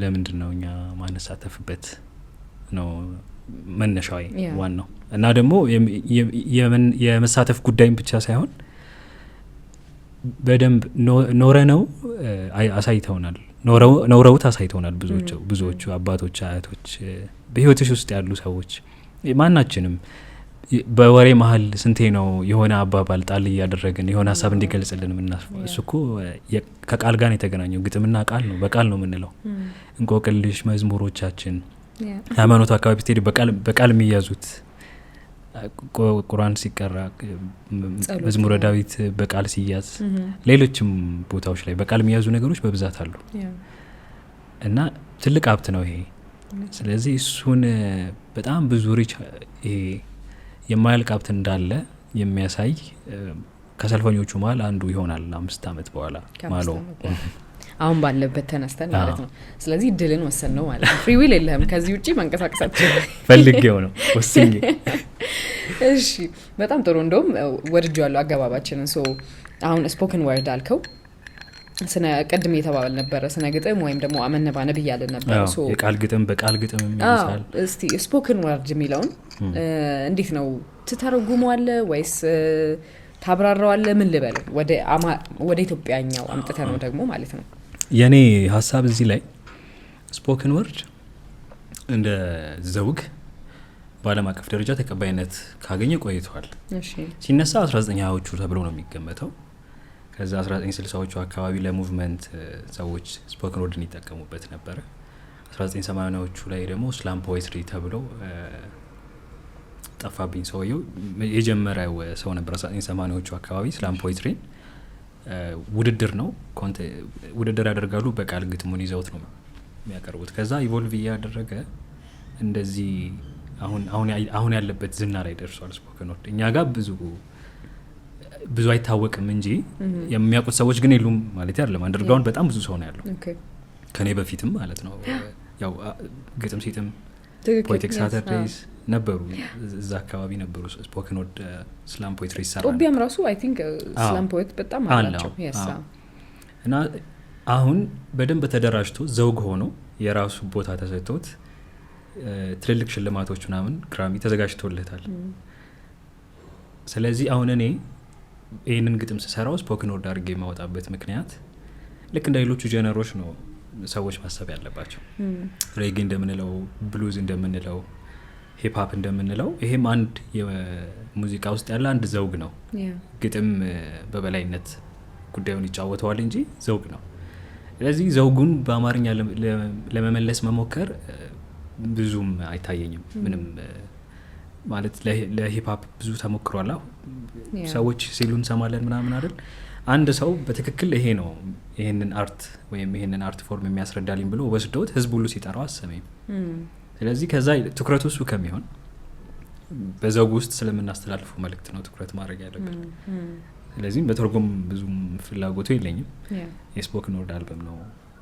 እኔም የስፖክን ወርድ አርቲስት ነኝ። ስፖክን ወርድ አርቲስት እና ስላም ፖኤት። ስላም ያው ውድድር ላይ ነው። በእርግጥ አንድ ሰው የስላም ፖኤትሪ ኮምፒቲሽን ውስጥ ሲገባ ስላመር ነው ወይም ስላም ፖኤት። ከዛ ደግሞ አልበም ሲያወጣ የስፖክን ወርድ አርቲስት ነው። ሁለቱም ያው ስፖክን ወርድ ላይ ነው ያሉት። ያ ነው ተርሞቹ ብቻ ነው የሚለያዩት። የቱ ጋር እንዳለ ብቻ ኮንቴክስቱ ይለያየዋል ማለት ነው። ናይስ። ስለዚህ ስፖክን ወርድ እያልን መቀጠል እንችላለን ምክንያቱም ፕሮሰሱን ስለተረዳ ነው ማለት ነው። አሁን ብዙ ጊዜ ግጥም ራሱ ኢቨን በቃ ላይክ እንደ ፊልም ሊሆን ይችላል እንደ መጽሐፍ ማርኬቱን የተለያዩ ሀገራት ያሉትን ማርኬት በጣም ሰብሮ ለመግባት ይከብደዋል። ብዙ ጊዜ ምለው ነገር ነው። አሁን ትንሽዬ ስምኖ ጫጭርና ድሮ ጓደኞቼን አንድ ጓደኛለችኝ በተለይ ራስሽን ማንዶች ታውቂያለሽ ብሏል ቢቦይ። ሶ ልከት የሆነ ሞነጫጭሬ ምናምን ላምብልሽ ምናምን ስላት እሺ በቃ አንብቢልኝ ቶሎ በይ እኔ አይገባኝም እኮ ምናምን ትለኛለች። እና ልክ እንደ እንትኑ አይደለም እንደ ሌላው አይነት የአርት ዘውግ አይደለም። በተለይ ደግሞ የሚነገሩ ወይም የሚጻፉ አይነት ለምን ይሁን ለምንድን ነው እንደዛ ቢሆን ብለህ ታስባለህ? ያው ሰው በዋነኝነት ግጥም ፔኔትሬት ማድረግ ወይም ዘልቆ ገብቶ ልክ ሌሎቹን ሙዚቃዎች እንደምንሰማው ፕሌሊስታችን ላይ ለምንድነው የማይገኘው ነው። እኔ ለእነዚህ ሁለት ምክንያቶች አሉ ብዬ አስባለሁ። የተወሰነ ጥናት ለማድረግ ሞክሬ ነበረ ሰዎችን እየዞርኩ ለመጠየቅ። ያገኘሁት ሁለት ትልልቅ ምክንያቶች ናቸው። የመጀመሪያው ምክንያት የሚጻፉት ግጥሞች እኛ እየኖርን ካለው ህይወት ጋር ግንኙነታቸው እምብዛም ነው። ቀጥታ አይገናኙም። እየኖርን ያለነውን ነገር እኛን አይመስልም። እየኖርን ያለነውን ብቻ ሳይሆን እያሰብን ያለነውን እየሆነብን ያለነውን ወይ እያደረግን ያለነውን የሆነን ነገር አይመስልም። ከኛ ጋር የሚገናኝ ነገር አይኖረውም ነው። ሁለተኛው ደግሞ የሚጻፉበት አማርኛ እኛ እለት እለት ስናወራ የምንጠቀመው አማርኛ አይደለም። ያንን ለመረዳት የተለየ አማርኛ እውቀት ይጠይቃል። እለት እለት ምን አሁን ለምሳሌ አሁን ላይ ያሉትን ወጣቶች እና በግል ትምህርት ቤት ህይወት ያሳለፉትም ሊሆኑ ይችላሉ። አሁን እንደውም ሁሉም ሌሎቹም እያወራ በየመሃሉ እንግሊዘኛ መቀላቀል ምናምን አሁን መደበኛ ነገር ነው አይደል? ልክ ነው። ስህተት ውስጥ ሳይሆን ያለሁት ግን እንደዛ ነው። እና አማርኛውን የመጠቀም መጠኑ እና የሚጠቀሙት አማርኛ ቃል ራሱ ላላ ያለ እየቀነሰ ነው የሚመጣው። ሀሳባቸው የሚገልጽላቸውን ቀለል ያለ አማርኛና ለዛ ስሜት አማርኛ ካላገኙለት ፊት ለፊት ያገኙትን እንግሊዝኛ ይጠቀሙታል ማለት ነው። ስለዚህ እነዚህ ሰዎች በቀላሉ መረዳት የሚችሉት አጻጻፍ ሊኖረው ይገባል። እንደገና ደግሞ ህይወታቸው የሚመስል ነገር ያስፈልጋል። የኔም ጥረት አሁን ፈተናው እሱ ነው። በተቻለ መጠን አንደኛው ሁለቱን ለመፍታት የሄድኩበት መንገድ የማወራው ነገር ስለ እኔ ብቻ ነው። አልበሙም ላይ ሙሉ የኖርኩት ነገር ነው። ኢንስፓየርድ ሆኜ ምናምን አይደለም። ሁሉም የተኖረ ነው ሁሉ። ስለዚህ እኔ የኖርኩትን ሳወራ ሌሎቹም ያገኙኛል። እኔ እያልኩ ስለ እኔ ሳወራ ሁሉም ስለ ራሱ ከእኔ ጋር የሚያመሳስለው የሆነ ኤሌመንት አለው። ያን ያገኘውና ይሰማኛል ነው። ሌላው ደግሞ የምጠቀመውን አማርኛ በተቻለ መጠን ሳወራ የምጠቀመውን አማርኛ እንዲሆን ፈልጋለሁ። አንዳንዴ ልትቸገር ትችያለሽ። ሀሳቡን በትክክል ሊገልጽ የማይችል ላታገኝ ትችያለሽ። ያኔ በቃ ጠንከር ያለም ቢሆን ይሁን ብለሽ አማርኛውን ታስገቢዋለሽ። ከዛ ከኮንሰፕቱ ይረዱታል። ይሄን ነው እያደረግኩ ያለሁት። እስቲ በዚህ መልኩ ገፍተን ለመግባት እንሞክራለን። እንደውም የምወደው ነገር ከአንተ ልክ ስፖክን ወርድ በለው ኦር ፐርፎርም ስታደርግ ሰማ ትርጉም የሚል ብዙ ቦታዎች አሉ። ቢካዝ ጠንከር ይልብኝና ወደዚህ ምን የሚለው ጥያቄ ውስጥ ስገባ ትመልስልኛል፣ ወዲያው እመለሳለሁ ማለት ነው። እኔም ትንሽ ጠንከር የሚል አማርኛ ከማያወሩ ሰዎች መካከል ነኝ። አማርኛ መጽሐፍ ማንበብ በደንብ አለብኝ። ግን አማርኛ መጽሐፍ አንብቢ ይሉኛል። ልክ እንደዚህ አሁን ከበድ ያለ ቃል መጠቀም ሲያቅተኝ ወር ደግሞ አነጋገሬ በጣም ጠንካራ ሳይሆን ሲቀር አማርኛ ማንበብ መጽሐፍ ማንበብ፣ ዲክሽነሪዎችን ማንበብ ዲክሽነሪ ራሱ መዝገበ ቃላት ማንበብ ይጠቅመናል ብለህ ታስባለህ? ራሳችን ለማዳበር እንደየሰው ነው እንደምትሄጅበት የመረጥሽው ፓዝ ነው። አሁን እኔ ለምሳሌ እንትን ለማለት ሳይሆን ይሄ አላነብም ምናምን ለማለት ሳይሆን መዝገበ ቃል ለማንበብ ጥረት ከማደርግ ይልቅ ከሰዎች ጋር ባወራ ኮንቨርሴሽን ባደርግ ነው የምመርጠው። ኮንቨርሴሽን በጣም ወዳለሁ።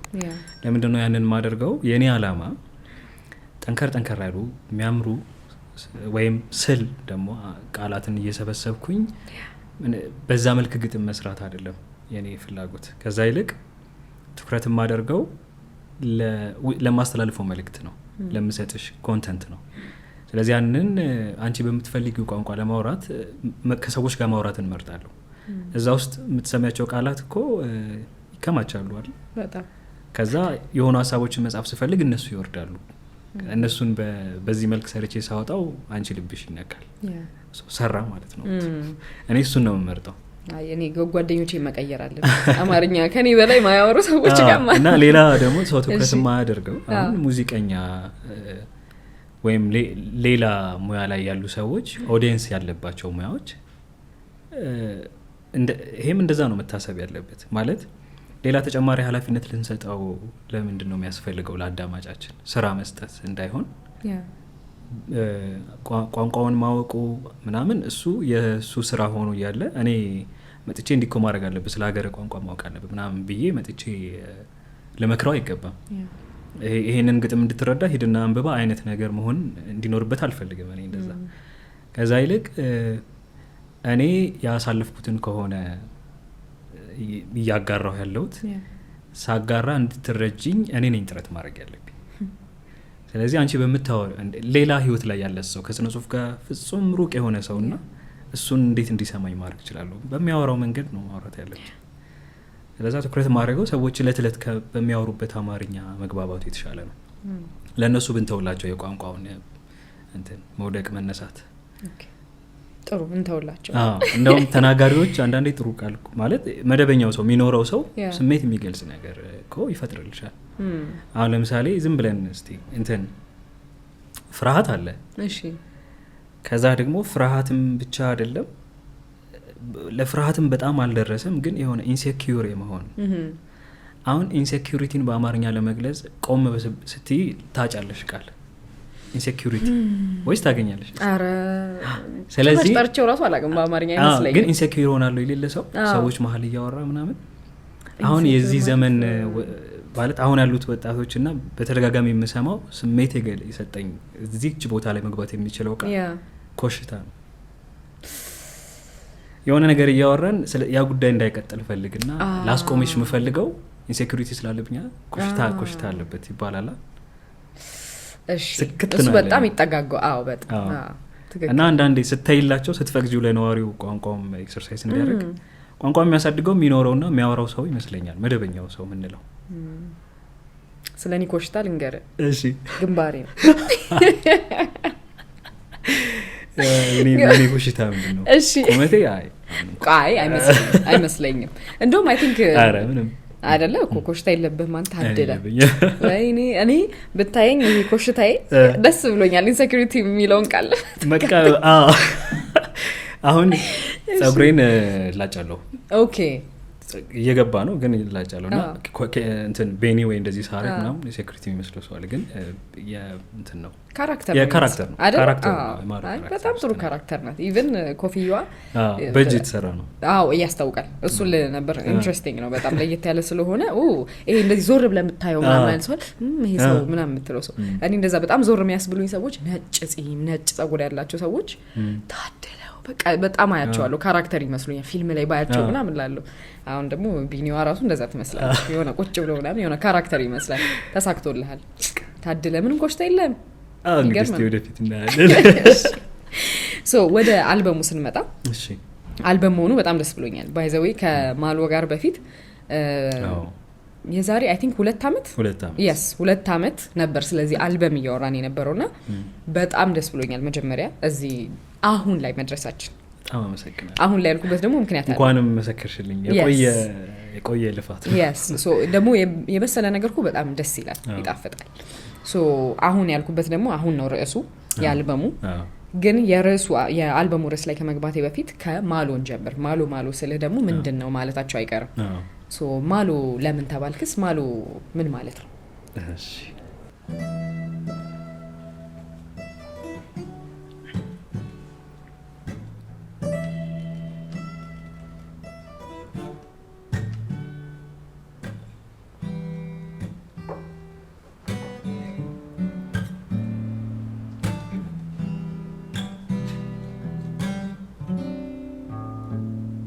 የ5 አመት ከመንፈቅ ህፃን ነበርኩ። ካሳዳጊ አያት ጉያ ወደ እናት ቤት ጉዞ የጀመርኩ። የሆነ ደስታን የሚወድ ፍልቅልቅ ጥርስ፣ ብሩህ አይምሮ፣ ለሁሉ ሰው ክፍት የሆነ አሁን ድረስ በማልረሳው በአንድ እውነት ተፈተነ። እንዲህ ነበር የሆነው። ከኩዮቼ ለመጫወት ሰፈር ከሜዳው ተገኘው። እንግዳ ነገራቸው ግን በዛብኝ፣ ተለዩብኝ ከማውቃቸው። አንዱ ነቃ ያለ ቁመታም ልጅ ተጠግቶ ለማላመድ በሚመስል እጄን በእጁ ጎትቶ ከማላቸው ከተተኝ። ራሴን አየሁት፣ ልዩ ነኝ። ዙሪያውን የተመለጠ ቁንጮ አለኝ። ቋንቋይም ከነሱ ይለያል። ማውራውን አይረዱም፣ አይገባኝም የሚያወሩ። ቁምጣይም ቢሆን ባጭር ቁመት ከሹራብ ጋር ተጣብቆ ነው ከኔ ያለው። የሁሉም አይን ወደ እኔ ነው።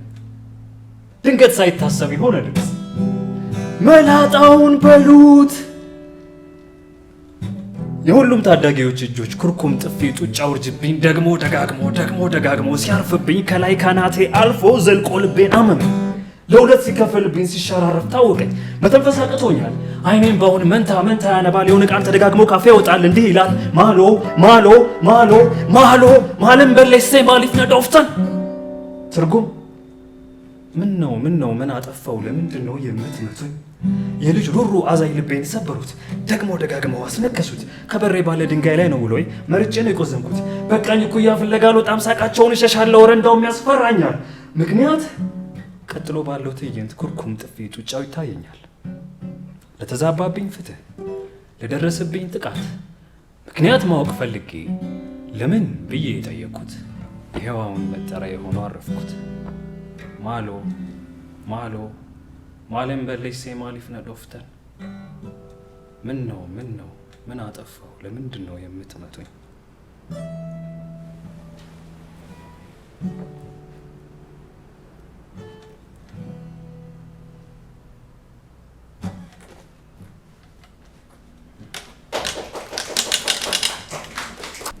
እሺ ማሎ በጣም እኔ የመጀመሪያ ጊዜ መድረክ ላይ ነበር ፐርፎርም ስታደርገው የሰማው ማሎን ማለት ኤቭሪ ወርድ በጣም ነበረ በቃ ይዘኸኝ ነበር በጣም ፐርፎርም ስታደርግ አይ ላቭድ ኢት። ለዛ ነው ዛሬም ደግሞ ፐርፎርም ስታደርግ እንድትመልሰው እንጂ ከምትናገረው ይልቅ ቅድም እንዳልከው ነው ግጥም አሁን ፍርሃት ያልከውን ባይዘዌ እንደው ልትለኝ የመሰለኝ በግጥም በገልጸው ልትለኝ መስሎኝ ነበር። አንዳንድ ነገሮች ለእኔ ደግሞ በግጥም ሲገለጹ በጣም ክብደት አላቸው። አንድ ቃል አንድ ግጥም መሆን ይችላል። የሚገርመኝ ነገር ማለት ነው ፍርሃት ብሎ ርዕሱ ግጥም ውስጥ ነው ፍርሃቱ ያለው እና እሱ ነገር የግጥም መልኩን እወደዋለሁ በጣም በጣም እና ግጥም በጣም ብዙ ሰው እኔ እንደውም ከመጽሐፍ ግጥም መድብሎች ነው ቤት ያለው የሚገርም ነገር። ለምን ቶሎ አጭር ናቸው ያልቃሉ፣ ስሜቴን ይዙልኛል። ስለዚህ በጣም ነው ደስ አጫጭር እንትን ማለት በቃ መድብል ሲሆን ብዙ ምዕራፍ ያለው መጽሐፍ ነው የሚመስለኝና ደግሞ አላስቀምጥም ቶሎ ነው መጨረሰው መድብል አይደለ? ለአንተ እንዴት ነው? እኔም መጀመሪያ ልጅ እያለ ይሄ ታዳጊ በቃ 16 ምናምን በኋላ እሺ በጣም የግጥም መጽሐፍ ደስ የሚለን ቶሎም ያልቃል እንደገና በቃልም ትያዛለች እና ደግሞ ብዙ ሰው ስለሚያነብ ምናምን በቃል ያስሻትን እዛው አብሮ የማለት ነገር ምናምን አለው። እሱ እንትኑ ደስ ይለኛል። ከሆነ ጊዜ በኋላ ግን ይሄ እንዴት ነው እንዴት ነው ወደ እንትኑ ሄድኩኝ እኔ መሰለኝ በንባብ መልክ ይሄ ውስጤ ከሚገባው የበለጠ ፐርፎርምስ አደርገው ይሄ ስገልጸው ከጽሁፍ ይልቅ በቃሌ ይዤው ይሄ እኔ ላይ ሲታይ ምናምን እሱ የበለጠ ፐርፎርም የማደርግ ሰው እንደሆንኩ እንዲሰማ ከሆነ ጊዜ በኋላ እንደዛ ነው የተሰማኝ። አሁንም በቃ ይሄ በፐርፎርሚንግ አርት ነው የሚባለው እንትኑ የክዋኔ ጥበብ ነው። ዋው ትርጉሙ እሱ ነው። ፐርፎርሚንግ ክዋኔ ጥበብ እዛ ውስጥ ነው የሚመደበው ስፖከን ወርድ። ከረዲ ጋር እየተባባልን ነበር። እኔ አንቺን ብዙ ጊዜ ከመስማት የተነሳ አልኳት መድረክ ላይም ሌሎችም ቦታ ልክ ክዋኔ ስታደርግ ኢቭን የእሷን መድብል ሳነበው በእሷ ድምጽ ነው ማነበው፣ በእሷ ፊት በእሷ እንቅስቃሴ ነው ማነበው እና እሱን ነገሩን በጣም ነው የምወደው። ደግሞ አሁን የክዋኔ ጥበብ ያልከውን ወይም ኢቭን ስፖከን ወርድ ያልነውን ማለት ነው ሶ ትላበሰዋለህ። that's the word የፈለኩት ለማለት የነበረውና ትላበሰው የሚል ወርድም አለ ግጥሙ እንትኑ ላይ አልበሙ ላይ። በጣም ጥሩ አየህ፣ አሁን ስለ አልበሙ ልንገባ ነው። እሺ ወደ ርዕሱ ስንሄድ አሁን ለምን ተባለ? አሁን የተባለበት ምክንያት እስካሁን የሄድኩባቸውን መንገዶች ሰብስቤ አሁን ላይ የደረስኩ የተሰሙኝን ነገሮች ለህዝብ ማቅረብ አለብኝ ብዬ ወሰንኩኝ። ድሮ ፕላኔ የነበረው በቃ መኖር ይሄ ኤክስፒሪየንስ ማድረግ ነገሩን ቦታው ላይ ሆኖ እየተገኙ መኖር ነበረ ከሆነ ጊዜ በኋላ። ከዛ ግን እንደ ራሴን ደግሞ ትልቅ ፍላጎት አለኝ። ግጥም መጻፍ ደስ ይለኛል፣ ለሰዎች ማቅረብ ደስ ይለኛል። እዛ ውስጥ ኢምፓክት እንዳለ ደግሞ አስተዋልኩ። ሶ ሌላ ፐርፐዝ አገኘው ማለት ነው። ዝም ብሎ እየኖርኩኝ ነገሩን ከመረዳት ባለፈ ደግሞ ለሰዎች በመስጠት ኢምፓክት የሚፈጥር ከሆነ እንዲጠቀሙበት፣ እኔም ደግሞ ለእነሱም ብቻ ሳይሆን እኔም ሳውጣው ደስ ስለሚለኝ ነው። ከዛ ይሄንን ሁሉ ሰበሰብኩኝና ምን ላድርገው አልኩኝ።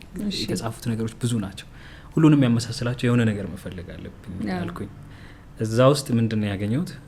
በአጋጣሚ ሆኖ ብዙዎቹ እዛ ውስጥ ያሉት የተጻፉት የተሰማኝ ነገር ወይ የተፈጠረው ነገር ሳያልፍ ነው የተጻፉት። ብዙ ሳምንታት ምናምን ሳያልፉ የቀኑ ቀን የተጻፉ በንጋታው የተጻፉ ምናምን አሉ። ብዙ እንደዛ ሁነቶቹ እነዛ የተሰሙኝ ነገሮች መታቀፍ ስንት ነው አሁን ጉዳዩ ሲፈጠር በንጋታው የተጻፈ ምናምን እንደዛ ነው። ስለዚህ ሁሉም ቦታው ላይ ሆኜ በዛ ስሜት የጻፍኳቸው ናቸው። ስለዚህ አሁን ጋር ይገናኛሉ። የወሰንኩት ደግሞ እኔ አሁን ነው በዚህ መልክ መገለጥ አለብኝ ማለው በዚህ መልክ መውጣት አለበት ብዬ ከድሮም ነው፣ ግን ደግሞ ጊዜው አሁን ነው። የተሰበሰቡት እነዛ ብዙ የሞከርናቸው ነገሮች አሁን መውጣት አለባቸው፣ መታየት አለበት የሚለውን ያሳይልኛል። አሁን ላይ ያ መንፈስ ነው ያለኝ። ውስጡ በጣም ይቆጣል። ምንድነው መስራት እየፈለኩ ምንድነው ያዘኝ ይላል። ከዛ ችግር ሲገጥመው አይፈራም፣ ለማልቀስ አይፈራም። ከዛ ደግሞ መልሶ ሌላኛው የራሱ ማንነት እየተፈጠረ ያለውን ነገር እየነገረ ሲያጽናናው መልሶ የተለያዩ ሁኔታዎች ውስጥ እየገባ አሁንን የተረዳበትን መንገድ ነው ሰብስቦ ጠቅልሎ የያዘው። ካላንዛዛውት አይ አላንዛዛሁም፣ በጣም ገብቶኛል። እንደውም መታቀፍ ስንት ነው የሚለውን እየሰማሁት አሁን ደግሞ በነጋታው ነው የተጻፈው ስትለኝ የምር ሀፕን ያደረገ ነገር ነው እንዴ? ዋው ሀፕን አድርጎ በነጋታው ምንድነው የሆነው? የሆቴል እየሰራው ነበር እኔ። እሺ ከዛ ውጪ ላይ ሌሊት ነው የምሰራው ሱፐርቪዥን የፍሮንት ኦፊስ።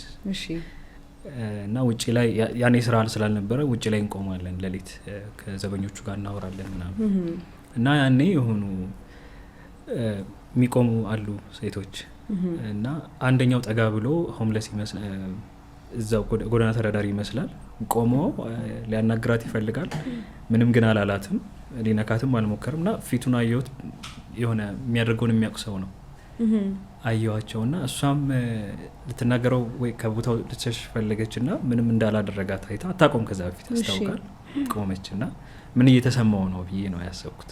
ከዛ እኔ ደግሞ ራሴ ዲል እያረኩት የነበረው ነገር ነበረ። ከሱ ጋር ተገናኘልኝ።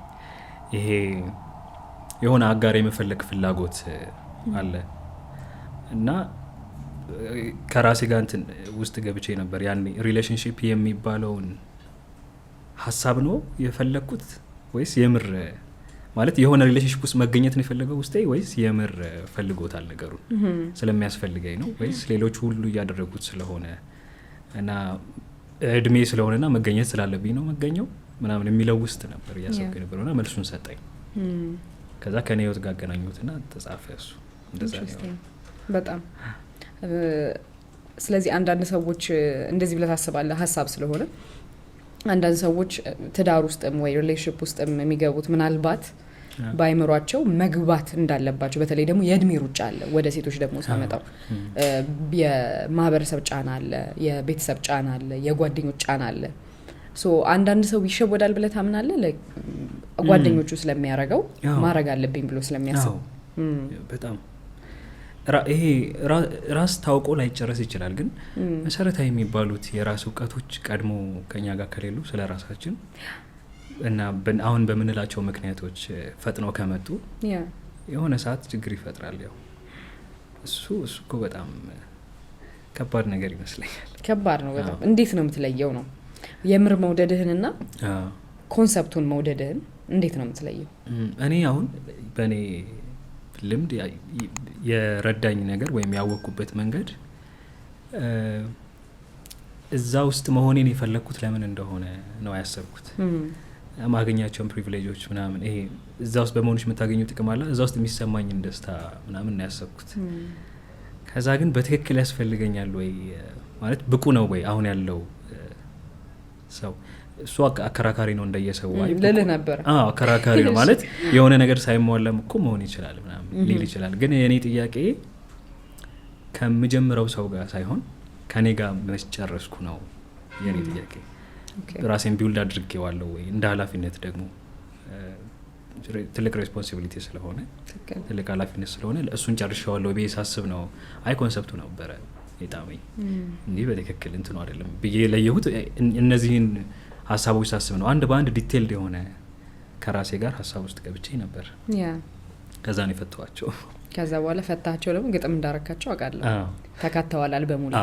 እሺ አንዱን ፐርፎርም ይደረግልናል ዛሬ ስለ ፍቅር ይሆናል። እሺ እሱንም ከገጠምከው የገጠምከው ወይም የጻፍከው ይሄ ነገር ሀፕን ካረገ በኋላ እንደዚህ አይነት ሪላይዜሽን ከገባህ በኋላ ነው? እዛው ነው እንትን ያለኝ ወጥሮኝ ይዞኝ የነበረ ሀሳብ ነው። ያን ካየው በኋላ ግን በቃ ሌሊቱን ምናምን አቆየኝና አሰብኩበትና የፈለግኩት የምር እንዴት ነው አሁን ይሄኛው በደንብ እንደውም ሪፋይን ተደርጓል። ያሁኑ ግጥም የመጀመሪያው የሱን ሰውዬ ሀሳብ ብቻ ነበር፣ የኔ ለብቻ ነበር የተጻፈው በሌላ ርዕስ ነበር ራሱ።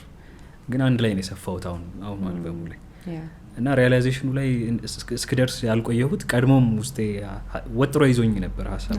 የሆነ ነገር ሀሳብ ከያዘኝ ለዛ ነገር መልስ የሚሆን ወይም ግብአት የሚሆን ነገር ወይ መንገድ ላይ የሆነ ቦታ ያጋጥመኛል። ብቻ እንደዛ ይፈጠራል ብዙ ጊዜ።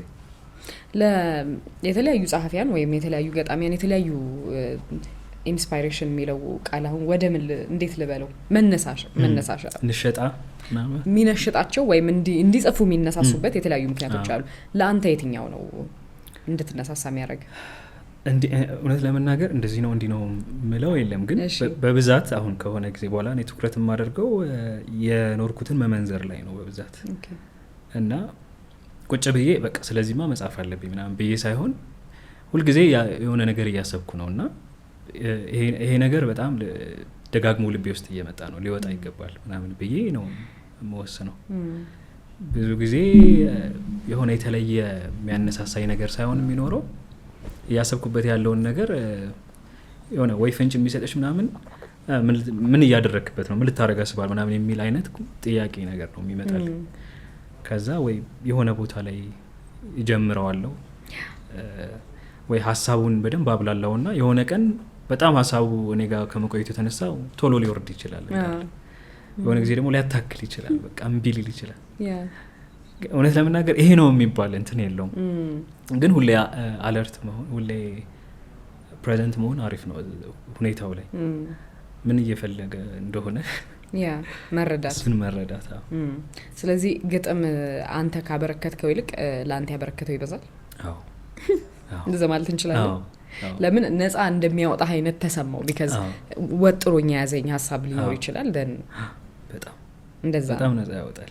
የሆነ ሰዓት እኮ ካልጮኩት እንደውም አንዱ እንትን ላይ እንደዛም ይላል፣ ይሄ ውስጥ ያለው የታፈነው ነገር ካልወጣ ሰላም ስለማይሰጠኝም ጭምር ነው በግጥም ከዛ ለሰዎች ለማቅረብ የምነሳሳው እና በደንብ የሚረዳ ለእኔ መውጫ መንገድ ብቻ ሳይሆን ሁሉም ነው። ይሄ እንደ እንትን የተቀበለኝ ምንድነው እንደ ዜጋ ተቀበለኝ አንድ እንትን አርግሻስ that's nice። ስለዚህ አንተ ነህ ማህበረሰቡ ማለት ነው የግጥም። ከዛ እሱና አገባ ችግር የለውና አገባ እኔ ያሳድጋለሁ፣ እኔ ያስተባብራለሁ ሁሉ ናይስ። አሁን አክቹሊ አዲስ ነገር ይመስለኛል አይደል በሀገራችን የስፖከን ወርድ አልበም ተብሎ ትክክል ነኝ አልተሳሳትኩም? አዎ። ግን አሁን ለምሳሌ ከዚህ በፊት ማቀው የዴቢ አላምሮ በእንግሊዘኛ የወጣ አለ ስፖከን። ሌሎቹም ገጣሚ ቸርነት፣ ገጣሚ አበባው መላኩ፣ ኤፍሬም ስዩም አውጥተዋል። እነሱ አሁን ባለው የስፖከን ወርድ ዘርፍ ቢገቡ መሆን የሚችሉ ይመስለኛል። እኔ የኔ ምንድነው ለየት የሚያደርገው ከቆየሁበትና ካጠናሁት ጊዜ አንጻር ፎርሞቹን አውቃቸዋለሁ። ይሄ አንድን ጀነር ስትረጂው የምትሰሪበት መንገድ አለ አይደለ? አንድ ሰው ሬጌ ምን እንደሆነ ተረድቶ የሬጌ አልበም ሲሰራ እንደ ማለት ነው። ልክ እንደዛ ነው እኔ የሰራሁት። ለየት ይላል፣ ግን የመጀመሪያው ነው ለማለት ትንሽ ሊከብድ ይችላል እንትኑም ስለሌለ። ኦልሬዲ አንተ ክሌም አድርገው ነው እየሰራህበት ያለው በዘርፉ እና ደግሞ አሁን ላይ ያለው የስፖከን ወርድ አሰራር እንደገና ስትራክቸሩ ምን ሊመስል ይችላል የሚለውን እንደ ናሙና መቅረብ የሚችል ኢፒ አልበም ነው ብዬ አምናለሁ። ይቅርታ ሶ አልበሙ ላይ ስለ 30 እድሜ በጣም የምታወራበት እኔ ስለሰማሁት ነው በነገራችን ላይ ስኒክ ፒክ ተደብቆ ለኔ ተሰጥቶኛል። ቅኑ ልበላቸው አይ ይሰሙታል ታዳምጡታላችሁ እናንተ በቅርቡ። ሶ ስለ 30 በጣም ብዙ ጊዜ ማህበረሰባችን ላይም በአለም ላይም በጣም ለየት ያለ አስተሳሰብ አለ። 30 ሲደርስ የመደንገጥ አለ፣ የመደሰት አለ፣ አንዳንዱ ግራ መጋባት አለ። ከዛ ደግሞ ወደ ሚድ ላይፍ ክራይሲስ የምትጠጋበት እድሜ ነው። ለአንተ 30 ምንድን ነው? እኛ አሁን ያልሻቸውን ሁሉ ይዞ ነው የመጣው፣ ሁሉንም ጎትቶ። እሺ። እና ብዙ ቦታ ረግጫለሁ፣ ብዙ ኤክስፒሪየንስ፣ ብዙ ልምድ፣ ብዙ ኖር ያለው ብዬ አስባለሁ። እንደ 30 አመት ሰው ሳይሆን ከዛ በላይ እድሜን የምቆጥረው ንቁ ከሆንኩበት ጉዳዩን ፕሬዘንት ሆኜ ማሰብ ከጀመርኩበት ጊዜ አንጻር ስለሆነ 30 አመቴ ቢሆንም ከዛ በላይ ነው የሚመስለኝ። እና ያ ስሜት የተሰማኝ ጊዜ ነው የጻፍኩት ወዲያው። እና እዛ ላይ የሰማሻቸውን ነገሮች ሁሉ ነው የሚሰሙኝ፣ የተደበላለቁ ስሜቶች። ፍርሃት ይሰማኛል፣ ኃላፊነት ይሰማኛል፣ ግን ለማን እንደሆነ አላውቅም። ስጋት አለብኝ፣ በትክክል አጥርቼ አላውቀውም ስጋቴ። ማጽናኛ የሚሆን ብዬ ያገኘሁት ነገር አሁን ላይ ፕሬዘንት ሞመንት ላይ ሆኖ መኖር፣ እሱ የተሻለ ነው በቃ። እንደውም ምን ይላል ምን ይሄ የሆነ ነገር ማድረግ ይፈልጋል፣ ግን ወደ ምድር ሲያወጣው ምድር የሚይዘው ነገር አለ። ወይም ይሄ የምንኖርበት ዓለም የሚያስተዳድረው ህግ አለው። ምን ቢይዘኝ የምድር ከርስ ታይም፣ ግራቪቲ፣ ስፔስ አለው በአሁን እሱ ሰላሜን ሰጥቶኛል፣ አሁን አመት ሆኖኛል ብሎ ነው የሚጀርሰው። እድሜ መቁጠሩን ይተውና ከዚህ ታይም ከምንለው ከዛ ሀሳብ ወጥቶ ኢመርስድ ወደ መሆን ይሄዳል። የሚያደርጋቸውን ነገሮች ፉሊ ኢመርስድ ሆኖ ሙሉ ለሙሉ የሆናቸው መኖር ሲጀምር ይረሳዋል የታይምን ኮንሰፕት። የትኛው ነው ጊዜ የሚባለው እሱ ነው ያጽናናኝ ብሎ ነው የሚጨርሰው። የምርም ያጽናናኝ እሱ ነው እንጂ ብዙ የሚያስጨንቁ ነገሮች አሉ እና ለእኔ መውጫ መንገድ ሆኗል ይህንን ማወቅ ብዬ አስባለሁ። እንግዲህ አመጣልኝ አሁን ጊዜ ታይም አልከው። አሁን ደግሞ ከቅድም ጀምሮ ከርዕስ ጀምሮ ከምትኖርበት ያኗኗር ሁኔታ አስተሳሰብ ጊዜ በጣም ከጊዜ ጋር በጣም የተዋሃድክና በጊዜ እውቀት ውስጥ የምትኖር እኔ ተሰማኝና ጊዜ ላንተ ምንድን ነው? ጊዜ እሺ በጣም እኮ ከባድ ጥያቄ ነው የምጠይቀው። አንተ መረዳት እነዚህ ከባድ ጥያቄዎች በጣም ትንሽ ናቸው ብዬ ስላሰብኩኝ ነው አንተን መተህ ነው በቡና ዙሪያ ይሄንን ማውራት ያለብን። እሺ በትክክል ያኔ ልብ የሚሞላ መልስ ሰጣለሁ ወይ የሚለው እኔ እንጃ፣ ግን ለእኔ ነው እንትን የምለው እና የጊዜ ኮንሰፕት ያው ጊዜ ላይ ነው ይሄ በቁጥር የተከለለው ጊዜ ላይ ነው የምንኖረው። ለቅቶ ይጨልማል የምንቆጥረው ሰዓት አለ። ግን ጊዜ ከሚባለው ኮንሰፕት ወይም እዚህ ሪልም ውስጥ እንድንኖር ከተሰሩበት ኤሌመንቶች መሀል አንዱ ከሆነው ጊዜ ታይም ከሚባለው ኮንሰፕት የበለጠ የሚያሳስበኝ እኔ አሁን ላይ መሆኔ ወይም አሁንን ከጊዜ ጋር ስለሚያገናኙት በብዛት አሁን የምንለው 6 ሰዓት ቢሆን አሁን 6 ሰዓት ነው ወይ 6 ሰዓት ነው አሁን እያልን ያለ ነው። ከዛ ከጠየቅኩሽ በኋላ መለስ ስታየው 6 ከ10 እኮ ነው። የትኛው ነው አሁን 6 ከ10 ወይስ 6 አይደል? እና ኢሉዥን ይመስለኛል ታይም ኢትስ አን ኢሉዥን። እሺ የሆነ ሉፕ ውስጥ ከቶን የምንኖርበት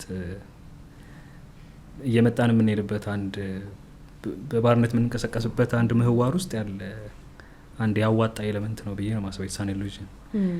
ከዛ ይልቅ ግን ይሄ አሁን ካንቺ ጋር ያወራዋ እዚህ ጋር መሆን የተሻለ ትርጉም ይሰጠኛል። ያው ታይም በታይም ገቨርና እንደረገም ምናምን ያልኩ ሳይሆን ኦፍ ኮርስ እንደረጋለን፣ ግን ያንን የምንለው እዚህ ሆነን ነው በዚህ 3D ዳይሜንሽን ሆነን ነው። ግን ከዛ በላይ የማሰብ ችሎታም አቅምም መብትም አለን። መገደብ አለመገደብ እንችላለን። ጊዜ እንደው በጣም ስፈላሰፍ እኔ የሆነ ጊዜ ምን አልኩ ይመሰል እንግዲህ እንትን ማለት እንዳይሆንብኝ ኦፌንሲቭ እንዳይሆን፣ ግን ኦፌንሲቭ አይደለም አስቤው ስለሆነ ነው የምር።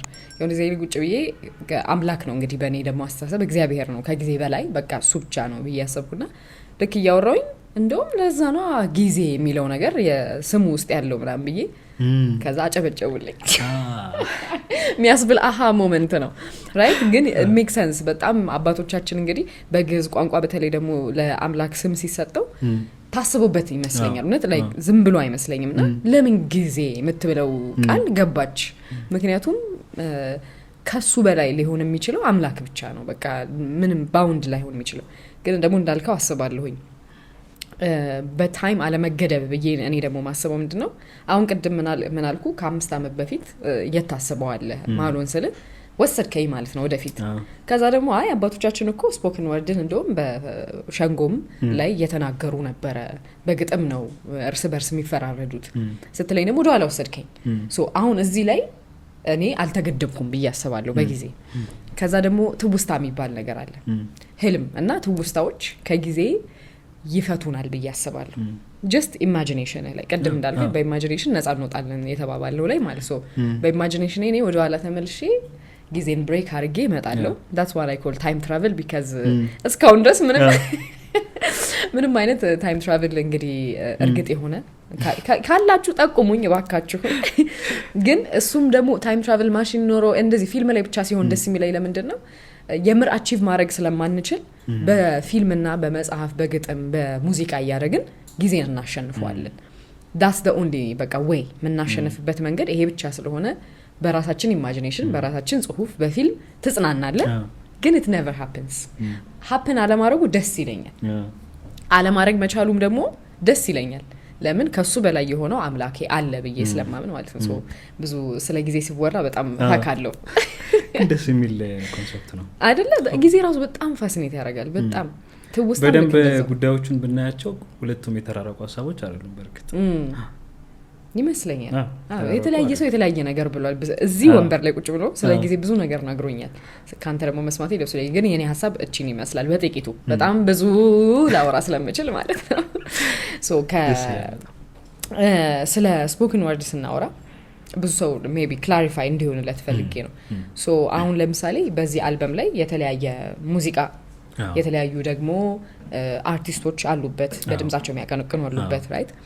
ስፖክን ወርድ ሲባል ብዙ ጊዜ የሚያስበው ሰው መድረክ ላይ ወጥቶ በድምጽህ ብቻ ከራስ ጋር ብቻ ማቀንቀንን ሊሆን ማነባነብን ሊሆን ይችላል።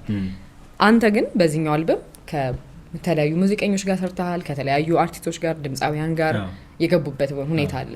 ፕሮሰሱ ምን ይመስል ነበር? እነሱን መናገር አሁን ስፖክን ወርድ ሚለውን ዘውግ ያውቁት ነበር ሁሉም ሙዚቃኖች ድምጻውያን ወይስ ገና ማስረዳት ነበረብህ? በጣም የሚገርመው እሺ ለመስራት ስነሳ አልበሙን ዙሪያ ካሉት ሰዎች ነው የጀመርኩት። ኦልሬዲ ከሚያቆኝ በተለያዩ መድረኮች ላይ ግጥም ሲጥም ላይ ሌሎች መድረኮችም ላይ ከሚያቆኝ ዙሪያ ካሉት ሰዎች ነው የጀመርኩት። ስለዚህ ቀድሞም ቢሆን ያውቃሉ፣ እነሱም የሚወዱት ነው። አንዳንዶቹ እንዳውም እነሱም ይሞክሩታል እና የተሳተፉበት እንደነ ኬቱራ ካምፔል፣ ድሌ ድላብ፣ ዳጊ አቀናባሪ እነሱ ያውቁታል በደንብ። አልከበደም ነበር። ግን ሂደቱ ላይ ያው ብዙ ደግሞ የሚያታግሉ ነገሮች አሉ። ከውጭ ሆኜ ሳይሆንም ለምንድነው 5 አመት 3 አመት ፈጀብኝ የሚባለው እንላለን እና ስትገቢው በደንብ የምርም እንደዛ ይሄ ነገር እንደዚህ ያቆያል እንደ የሚያስብል ነገር አለው። ምክንያቱም ልፋቱ ብዙ ነው እና ራሱን ችሎ የቆመ ይሄ በትክክል ሲስተሙን ተዋረዱን እየጠበቀ የሚያግዝሽ የሆነ የቆመ ትልቅ ኢንዱስትሪ አይደለም። አንቺ ነሽ ሁሉን ነገር ለማድረግ የምትሞክሪው፣ ዙሪያሽ ካሉ ሰዎች ጋር ነው አብረሽ የምትሰሪው። እሱ ነገር የሆነ የሚወስደው ጊዜ አለ። ግን እኔ ምንም የማማርርበት እንትን አይደለም ያለው። በጣም ደስ የሚል እያንዳንዱን የሆነ ነገር ሳይሳካ ቀርቶ እንኳን ስንቀይር ምናምን እሱ ራሱ ያንን ኤክስፒሪየንስ ማድረጉ ደስ የሚል ነገር አለው። ራሱ አዲስ የምናውቀው ነገር አለ። በየጊዜው አዲስ የምታውቂው ነገር ይኖራል። እንግዲህ መጨረሻ ላይ ጉጉቱ ሊገለኝ ነው እስከሰጣችሁ ድረስ።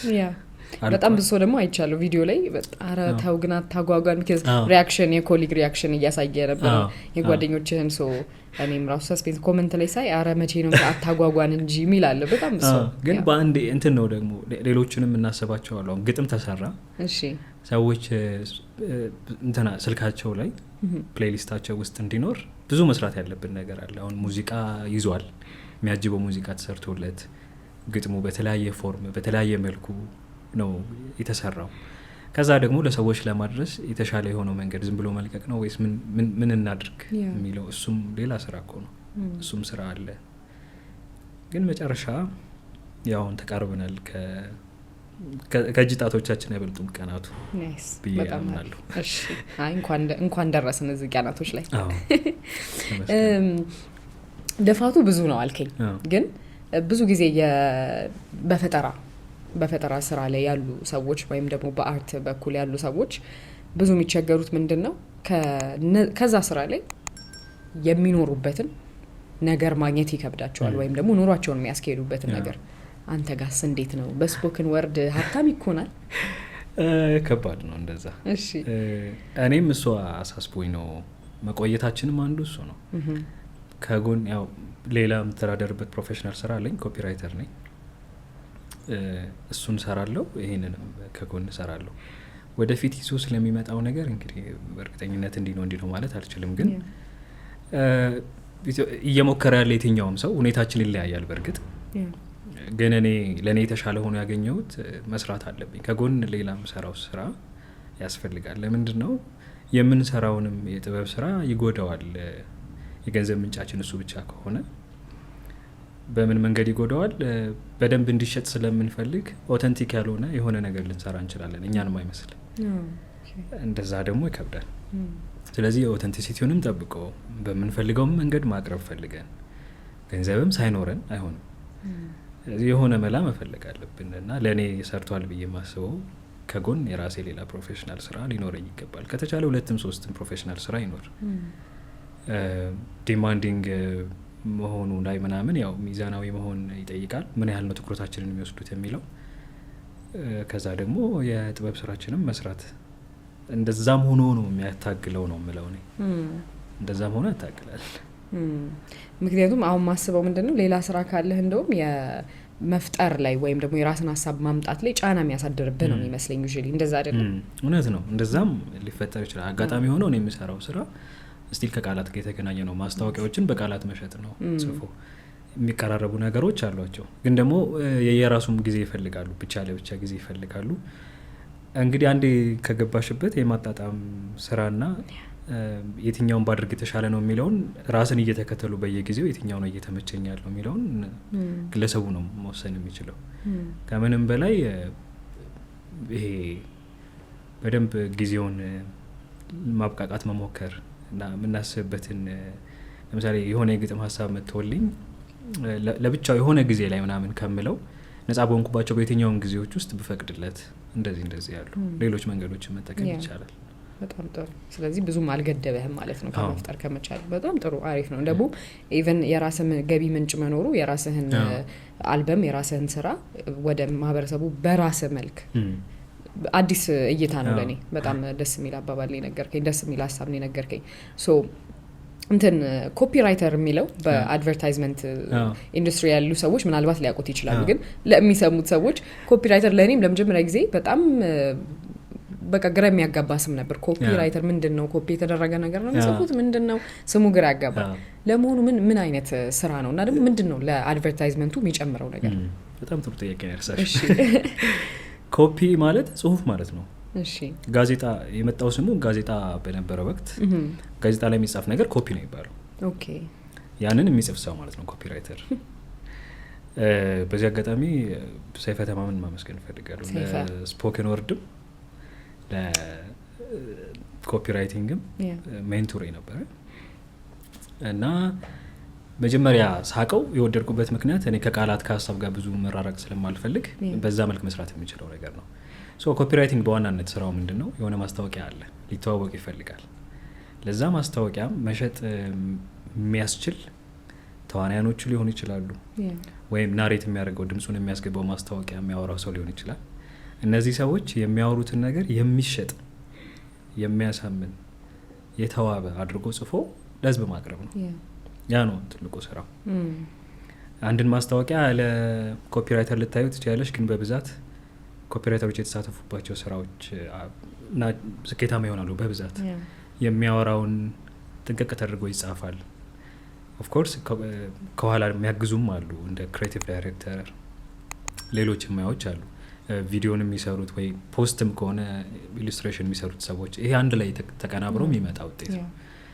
አንዳንድ ጊዜ ደግሞ ጽሁፍ ብቻ ይሸጣል። የሆነ ጽሁፍ ብቻ በየቦታው ተለጥፎ ምናምን አይተሽ ምንድነው ይሄ ነገር ምናምን ትሄለ፣ ያንን ነገር ኮፒራይተሩ ነው የሚጽፈው።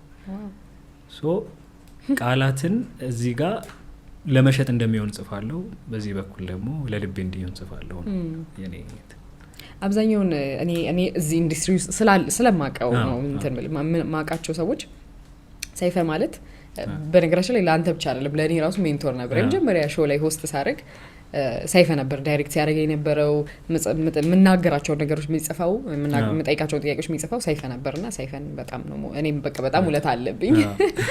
ሶ አብዛኞቹ ያጋጠሙኝ ኮፒራይተሮች ወይ ገጣሚያን ናቸው ወይ ጸሐፊያን ናቸው ወይ ደግሞ በጣም አንባቢያን ናቸው። አንተ እንደዛ ነው ብለህ ታስባለህ? እንደዛ አካባቢ ነው ያሉት እኔ የማውቃቸው ሰዎች። በእርግጥ መሰረታዊ ስለ ቋንቋ አጠቃቀም ቢያውቁ ጥሩ ነው። የበለጠ ደግሞ ሊረዳቸው የሚችለው ሰዎች የሚያወሩበት መንገድ እንዴት ነው፣ ሰዎች እንዴት ነው እየተነጋገሩ ያሉት። ሰውየው እንዲሸጥ ወይ እንዲጽፍ የተፈለገው ነገር ለወጣቶች ከሆነ የት አካባቢ ያሉ ወጣቶች እዚህ ቦታ ይባላል፣ እዛ ቦታ ያሉት እንዴት ነው የሚያወሩት የሚለውን ሪሰርች ማድረጉ፣ ሰዎች የሚያወሩበትን መንገድ ማወቅ፣ ሶሺዮሎጂያቸውን እንደ ማህበረሰብ የሚያስቡበትን መንገድ ማወቅ ለመሸጥ በደንብ ይመቻል። አማርኛውን ከማወቅ ምናምን ባለፈ ምክንያቱም አሁን ላይ የሚጻፉ አማርኛዎች ያው ለመሸጥ የምንፈልገው ለመደበኛው ሰው ነው አይደል? ቅድም ካወራነው ጋር ይመሳሰላል። የምንጠቀመው አማርኛ በጣም ቀላል እንዲሆን ይፈልጋል ኮፒራይቲንግ ላይ እና ሰዎችን ለመግዛት ለመውሰድ የሆነ ነገር ለማድረግ የሚያነሳሳ ነገር እንዲሆን ይፈልጋል። ከዛ አንፃር የማንበብ ልማዱም ጥሩ ነው። እንደገና ሰዎች እንዴት እያወሩ ነው የሚለውን ማህበረሰቡንም መቃኘቱም ጥሩ ነው። አሁን ምሳሌ ለመስጠት ሰውን ሰስፔንስ እንዳናረገው አንደኛው ሁል ጊዜ በጣም የሚገርመኝ የኮካ እንትን ጽሁፍ ናት። ማን እንደጻፋት እርግጠኛ አይደለሁም። አክቹሊ አድቨርታይዝመንቱ ላይ ሜቢ ካወቃቸው እንትን እስከ መጨረሻው ጠብታ ድረስ ምትል ጽሁፍ አለች። በጣም ነበር የምትገርመኝ። ግን ማለት ዝም ብሎ ጽሁፍ ላይም አይ ኖ ዳት ኮካ እንደሆነ አውቃለሁኝ እና ኢቭን በኢሜጀሪ ከዛ ከሆነ ሰዓት በኋላ ሲመጣ እንደዚህ ጠብታውን ጠብ እያደረገች እየጠጣች ያለች ሴት አለች ጭንቅላቴ ላይ ሁሉ ጊዜ የሚቆይ ይመስለኛል። አንድ ደግሞ አሁን ለምሳሌ ሳብ ግጥም ዳሽንን አለቅም የሚል የቢራ ማስታወቂያ እንዳይሆን ግን እንደዛ ነበረ። ላይክ እነዚህ ነገሮች ናቸው ክላሪፋይ ለማድረግ ብዬ ነው። ሶ እነዚህ ነገሮች ታስበው ነው የሚመጡት አይደለም። ካምፔን ነው። ሶ ለካምፔኑ ታስቦ ታቅዶበት ነው የሆነ ስም የሚወጣው። አሁን ያልሻቸው ነገሮች ታግላይ ነው የሚባሉት ወይም እንደ መሪ ቃል እንደዛ ነው የሚሰሩት በዛ መልኩ። አንቺ እንደውም በደንብ ታውቂያቸዋለሽ። ለምን በጣም ያስደንቁኛል ሳያቸው። በጣም ይሄ ነገር ደስ ይላል። በጣም የሚገርም ጥበብ ነው። እንዴት አሰቡት የሚለው ራሱ በጣም የሚገርም ነው። ሶ ኢት ሜክ ሰንስ። ገጣሚያን መሆናችሁ፣ ጸሐፊያን መሆናችሁ፣ አንባቢያን መሆናችሁ ገባኝ ማለት ነው። ስለዚህ በጎን ለአልበምህም ለአንተም ለምትፈጥረው ነገር ደግሞ ለራስ የምታስገባው የራስ ገቢ የሆነ ስራ አለ ማለት ነው። ስለዚህ ስፖከን ወርድ ወደፊት ምናልባት ሀብታም ሊያደርግ ይችላል። አሁን ላይ ግን ላይ ከጎን እየሰራ ወደፊት ብዙ ነገሮች እናስባለን፣ ግን ሲሆኑ እናያለን። ናይስ።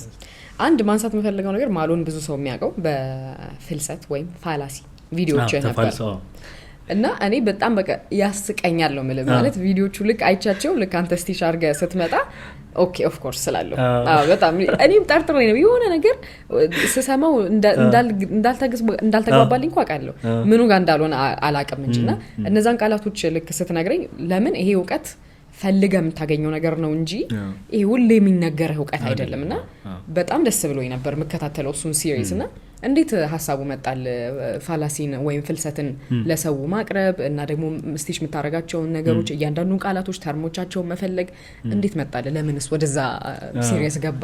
መጀመሪያ በጣም ብዙ ከመወዳቸው ነገሮች አንዱ ሎጂክ ነው። እሺ ስናመክንየው ይባላል እወደዋለሁ እንዲሁ ለሆቢ እና 2015 መስከረም አካባቢ በሆነ ምክንያት ወደ ድሬዳዋ መመለስ ነበረብኝ ለአንድ አመት። እሺ ስመለስ ስራ አቋርጬ ነው በቃ ወደ ድሬዳዋ የተመለስኩት እና አንድ ነገር ማድረግ አለብኝ ቁጭ አለልኝ እና ሳስበው በመጽሐፍ መልክ ማውጣት የፈለኩት የተለያዩ የተፋልሶ አይነቶችን ከምሳሌ ጋር ጽፌ ያስቀመጥኩት ትንሽ እንትን ነበር ማስታወሻ ደብተር። ከዛ ይሄ ነገር መጽሐፍ ከሚሆን ለብዙዎች ማድረስ እንዲችል ቲክቶክም ጀምሬ ነበር፣ ዝም ብዬ ግጥም ለቅ ነበር። ከዛ ሳየው ብዙ አይሰማም ግጥሙ ማለት ነው እና ይሄ ነገር አልፊ ነው እና ለትራንዚሽን ሌላ ነገር መሞከሩ ጥሩ ነው ምናምን ብዬ እስቲ አንድ ልሞክረው አልኩና ከጻፍኳቸው በኋላ ጓደኞቼ ጋር ደዋወልኩና ስነግራቸው አሪፍ ሀሳብ ነው ምናምን ጀምረው ተባለ። ከዛ በሳምንት ነው በቀን 2 ቪዲዮ ምንም ሳልፎርሽ እየለቀኩ በስርዓት ይሄ ዋይት ቦርድ ገዝቼ ቤቴ ምናምን በትክክል ነው እየጻፍኩኝ ድሮም ስለምወዳቸው እና የተሻለ ምሳሌ ምን ሊሆን ይችላል እያልኩ በቀላሉ እኔ እየኖርኩ ያለው እኔ ውስጥ ያለውን አንድ የሆነ ነገር ምሳሌ እየሰጠሁበት ማቅረብ ጀመርኩ። ከዛ ሰዎች በጣም ወደዱት። እንዳልኩሽ ቅድምም በቃ ከኖርኩት ስለሆነ ማወጣው ከዛ ደግሞ ሌሎች ወጡ ይሄ ማኒፑሌሽን እና ካልቲክ ኤንቫይሮንመንት ጋር የተያዙ ቪዲዮዎች እንደዚህ እነሱ ነገሮች ድሮም ሆቢ ስለሆኑ ትንሽ ዲግስ አድርግ ማጥናት ስጀምር የሆነ ነገር ይገባሻል። ከዛ ሰዎች ሲወዱት ምናምን ይሄ ነገር በጣም ጥሩ ነው ብዬ ቀጠልኩበት። ከዛ እዚህ ስመጣ እንደ ሲቪ ነው ያገለገለኝ። የሚገርም ስራ ራሱ ለማግኘት በደንብ ረድቶኛል። የምርህን ነው? ዋው! ምክንያቱም እዛ ላይ አስቢው አዘ ኮፒራይተር ታስቢው ፋላሲ ካወቀ አንድ ሰው ኦኬ ሰው ገብቶታል ማለት የሆነ ሰው እንዴት እንደሚያስብ ገብቶት ነው የሚያስረዳን። ስለዚህ ቃላትም የምታውቂ ከሆነ ሰዎች እንዴት እየተሸወዱ እንደሆነ የምታውቂ ከሆነ መሸወድ አያቅተን በለው ችግር የለውም። አይ ሲሆን እኮ ማለት ማስታወቂያ እኮ መሸወድ ነው፣ ሰውን እንዲጠቀመው መሸወድ ነው። አሁን ኮካ በጣም ትልቁ ምሳሌ ለእኔ አድቨርታይዝመንት ላይ የምጠቀመው ኮካ ነው። በቃ ኮካ እኔ እስካሁን ድረስ ኤግዚስት የሚያደርግበት መንገድ ኮንሲስተንት ነው። እኔ ወርዶ የሚያውቅ አይመስለኝም ማለት ለመናገርና ቀጥ ብሎ ነው የሚሄደው። ሁሉም ሰው ጋር አለ። የሆነ ካፌ ቁጭ ስትል ኮካ ያዘ ሰው ማየት አይቀርም እና በጣም የሚገርም አድቨርታይዝመንት ነው የተሰራበት። ለዛ ነው እና ተሸውዷል ሰው በጣም ማለት ለጤንነት መጥፎ ነገር ነው በነገራችን ላይ ምንም ጥያቄ የለውም። ግን እኔ አሁን ለምሳሌ ስኳር የሌላቸው ነገሮች ላለመጠቀም በጣም እየጣርኩበት ያለሁት እድሜ ላይ ነኝ ያለሁት። በፊት ሳልጠጣ ቀርቼ አይደለም፣ ግን አሁን ካወቅኩት እውቀት ደግሞ ኦኬ አልጠጣም ብዬ አቆሜያለሁ። ኮካ የምትወዱ ሰዎች ወንድሜ በቀን አንዴ ካልጠጣ አሁን ለምሳሌ አይውልም እና ሁሌ ነው የምንጣለው። እና እናቴ ደግሞ ያየችው ቪዲዮ አለ ቲክቶክ ላይ ምናምን ዩቲዩብ ላይ ያየችው ቪዲዮ አለ። ኧረ ይሄ ነገር እኮ ሽንት ቤት የሚጸዳበት ነው ኮካ፣ ኧረ ጥሩ አይደለም እንዲህ ነው ሰው ብዙ ነገር አለ። ኤኒዌይስ ግን አድቨርታይዝመንቱ ምን ያህል ጠንካራ መሆኑ የምታውቀው ሰው ምንም ከሚያውቀው ራሱ አልፎ እኔ ይሄንን ራሱ እያወኩኝ ብዙ ጊዜ ጠጣ ነበር ኮካና ያ ኃይል የሚመጣው ከኮፒራይተር መሆኑና ቺሊ ፋላሲ ደግሞ ማወቅ ምን ያህል ፕላስ እንደሆነ ገባኝ ማለት ነውና እና ውስጡም ያለው አርት ይስበኛል። እኔ እውነት ለመናገር ውስጡ በጣም የሚገርም አርት አለው። ሙሉ ለሙሉ ጠቅልለን በእርግጥ ከብራንድ ይለያያል ምናምን ሰው ይሄንን ሰውየው ለመለየት ችሎታውን ተውለትና እዛ ውስጥ ያሉት ሳቢ ነገሮች ግን ሂደታቸው ምናምን በጣም ነው እኔ ፋሲኔት የሚያደርገኝ እውነት ለመናገር። እንዴት ሰው መሸወድ እንዳለብኝ ይገርማል። የሆነ ሀሳብን አገናኝቼ ለሰዎች አፒሊንግ አድርጎ ይሄ የሚሆን አድርጎ የማቅረብ ክህሎት የሚገርም ነው። አንድ ቶፒክ ብቻ ላንሳና እሺ ጂንቃል እስቲ ምንድናት? የፍልሰት አይነት አላት ወይስ የተፋልሶ አይነት አላት ወይስ አይደል? ምክንያቱም አሁን ስናወራ መጣን ጋዝ ላይቲንግ ምንድነው? ጋዝ ላይቲንግ በአማርኛ ብቻ ነው ማቀው በአሚን በእንግሊዘኛ ብቻ ነው። ጋዝ ላይቲንግ ካልተሳሳትኩ እንትን ውስጥ ፋላሲ ውስጥ ሳይሆን ያለው የሆነ አንቺ የምታምኝበትን ነገር እሺ እንዴት ነው አሁን የሆነ እንደውም ለዚህ ጥሩ የሆነ ጊዜ የሰማሁት እንትን ነበር። የሆነችን ሀብታም ሴት ሀብቷን ለመስረቅ እየሄደ የሚጠይቃት አንድ ሰው ነበር የሆነ ወቅት ላይ እና ብርሃኑን በየጊዜው እሷ በሌሊት ሰዓት ትንሽ ይቀንሰዋል የቤቱን ብርሃን። እሺ ከዛ የመጣች ይሄ ነገር ቀነሰ ምናምን ስትል አይ ለኛ ኖርማል ነው አልቀነሰም መስሎሽ ይሆናል እስቲ ሌሎች ሰዎች ጠይቂ ምናምን ሲላት ሌሎች ሰዎች ሲጠይቅ ኖርማል ነው እንዲሏት አድርጎ እና ምንም እንዳልተፈጠረ ነው የመጨረሻው ብርሃን ጭልም እስኪል ድረስ ራሱ አይ አልጨለመም እኔ ነኝ የተሳሳትኩት ብላ እስክታስብ ድረስ የሚያደርግ ያንቺን እውነት ቀምቶ እየሆነ ያለውን ነገር ውሸት እንደሆነ ለማሳመን የሚሄደው ሂደት ነው ጋዝ ላይቲንግ ማለት። ኢንትረስቲንግ ምናልባት በፍልሰት ትርጉም ካለው ይሄ ነበር። ግን ጋዝ ላይቲንግ ውስጥ ግን ሰዎች ሲያወሩ የተጠቀመውን አንድ ስፔሲፊክ ተርም አንስተን ግን እዛ ውስጥ እንዴት አድርጎ ነው ማኒፕሌት ላደርግ ሞከረው ወይም የትኛውን ተፋልሶ ነው የተጠቀመው የሚለው ግን ማወቅ ይቻላል። ኮንሰፕቱ ራሱ ግን ጋዝ ላይቲንግ የሚባለው ራሱን ችሎ ይሄ አሁን ያልነው አይነት ነው የሚሆነው። ያንቺን ያየሽውን ፋክት የሚባለውን ነገር አስክዶ የሆነ እየቃዠሽ ነው አይነት ስሜት እንዲሰማሽ በማድረግ ማመን አንቺ እንድታምኚ የሚፈልገውን ነገር ማሳመን ማለት ነው። ነገር ከባድ ነው፣ በጣም ከባድ ነው። ለምን እንድናያነሳው እሱን ብዙ ጊዜ አሁን ልክ እንደዛ ስትል ጋዝ ላይቲንግ ምናምን ስትል የፈረንጅ ነገር ነው የሚመስለው ሰውና በአማርኛም ቋንቋ እንግዲህ አይ ዶንት ኖ ትርጉም ሊኖረው ይችላል። ኮሜንት ላይ ያሳውቁን። ግን እሱ ነገር መኖሩ ሰው ላይ ያውቀው ይችላል። በተለይ ደግሞ ልጆች ከ18 ዓመት በታች የሆኑ እንደዚህ አይነት ነገር ላይ በጣም ተጋላጭ ይሆናሉና በተለይ አሁን እየተረዳሁት ያለው ምንድነው ታች ያሉትን ልጆች እየረሳናቸው ነው። ብዙ እኛ የደረስንበትን ዕውቀት የደረሱበት እስኪመስለን ያህል we don't አናስባቸውምና ጋዝ ላይቲንግ የሚባለው ነገር ተርሙ ሲመጣ ቆይስ የፈረንጆች ነገር የሆነ ክሊራውት ማድረግ ወዳለሁ አጣራለሁ። ግን ይሄ ነገር እውነት ነው፣ ሁሉም ቦታ ያለ ነገር ነው። ስሙ ስለተሰጠው ብቻ ነው እዛ። ለዚህ ደግሞ ቃል ፈልገን እንዴ በጭስ መበከል ይሁን በጭስ ማብራት ይሁን አላውቅም። ኤኒዌይስ ግን ማንሳትሽ ግን ጥሩ ነው አይደለ? አዎ ሜቢ የፈሰተ አይነት ከሆነ ብዬ ነበር። ቪዲዮም ላይ አነሳለሁ። እኔ ይህንን ቪዲዮ የምሰራው ነጥቡ የተፋልሶውን አይነት ስም እንድትይዙ ሳይሆን ሁኔታው ሲከሰት ይሄ ነገር እንደዚህ ነው ብላችሁ ምክንያታዊ በሆነ መንገድ ራሳችሁ እዛው እንድትለዩት ነው እንጂ ስሙን ማወቁ ላይ ይሄ የሚያሸልም ራይት ኤክስ የሚያሰጥ ነገር አለ። እየኖረን ሲፈጠር የሆነ አይነት እርምጃ እንድንወስድ ስለሆነ ሴንስ እንድናደርግ መፍቀድ ነው። ትክክል። ዋናው ነገር ሶቺ ነገር በደንብ ትሰመርልን ለማለት ያህል ነው። በጣም አመሰግናለሁ ዘሪ። እኔም በጣም ከልብ አመሰግናለሁ። አላረዘምኩብም አላንዛዛም። በጣም ነው ደስ ያለኝ። እንኳን ደስ ያለ መጀመሪያ ለአልበም ደግሞ እዚህ ስለተገናኘን በጣም ደስ ብሎኛል። እኔ ያኔ ከሁለት ዓመት በፊት አውርተን ኢማጂን እዚህ ደግሞ ተገናኘን ዛሬ ማለት ነው። ደግሞ አስቤ ነበር ይሄ እንዴት ነው ይሄ ነገር 2 ዓመት አለፈው አሁን ታስታውሰው ይሆን? በደንብ ነው ማስታወሰው። እንትን ስልሽ ወዲያው ነው ያስታውሰው። አይ እንዴት ማረሰው because በጣም የተለየ ሀሳብ ነው ደግሞ በጣም በፓሽን ነበር ስታወራኝ ነበር። I remember አስታውሳለሁ በደንብና so ደግሞ የተመኘውን ነገር የሚፈልገውን ነገር በሙሉ አቅም ሲሰራ መሆኑ አይቀርም ብዬ ማመን ሰው ስለሆንኩኝ ይሄው ሆኗል። እንግዲህ ተገናኘን ማለት ነው በአልበሙ። ዘሪ thank you በጣም እዚህ ስለመጣ ከልብ አመሰግናለሁ ሁላችሁን። እሺ good luck ደግሞ እንዲሰማ ሰው ጋር እንዲደርስ በጣም ምኞቴ ነው። አሜን።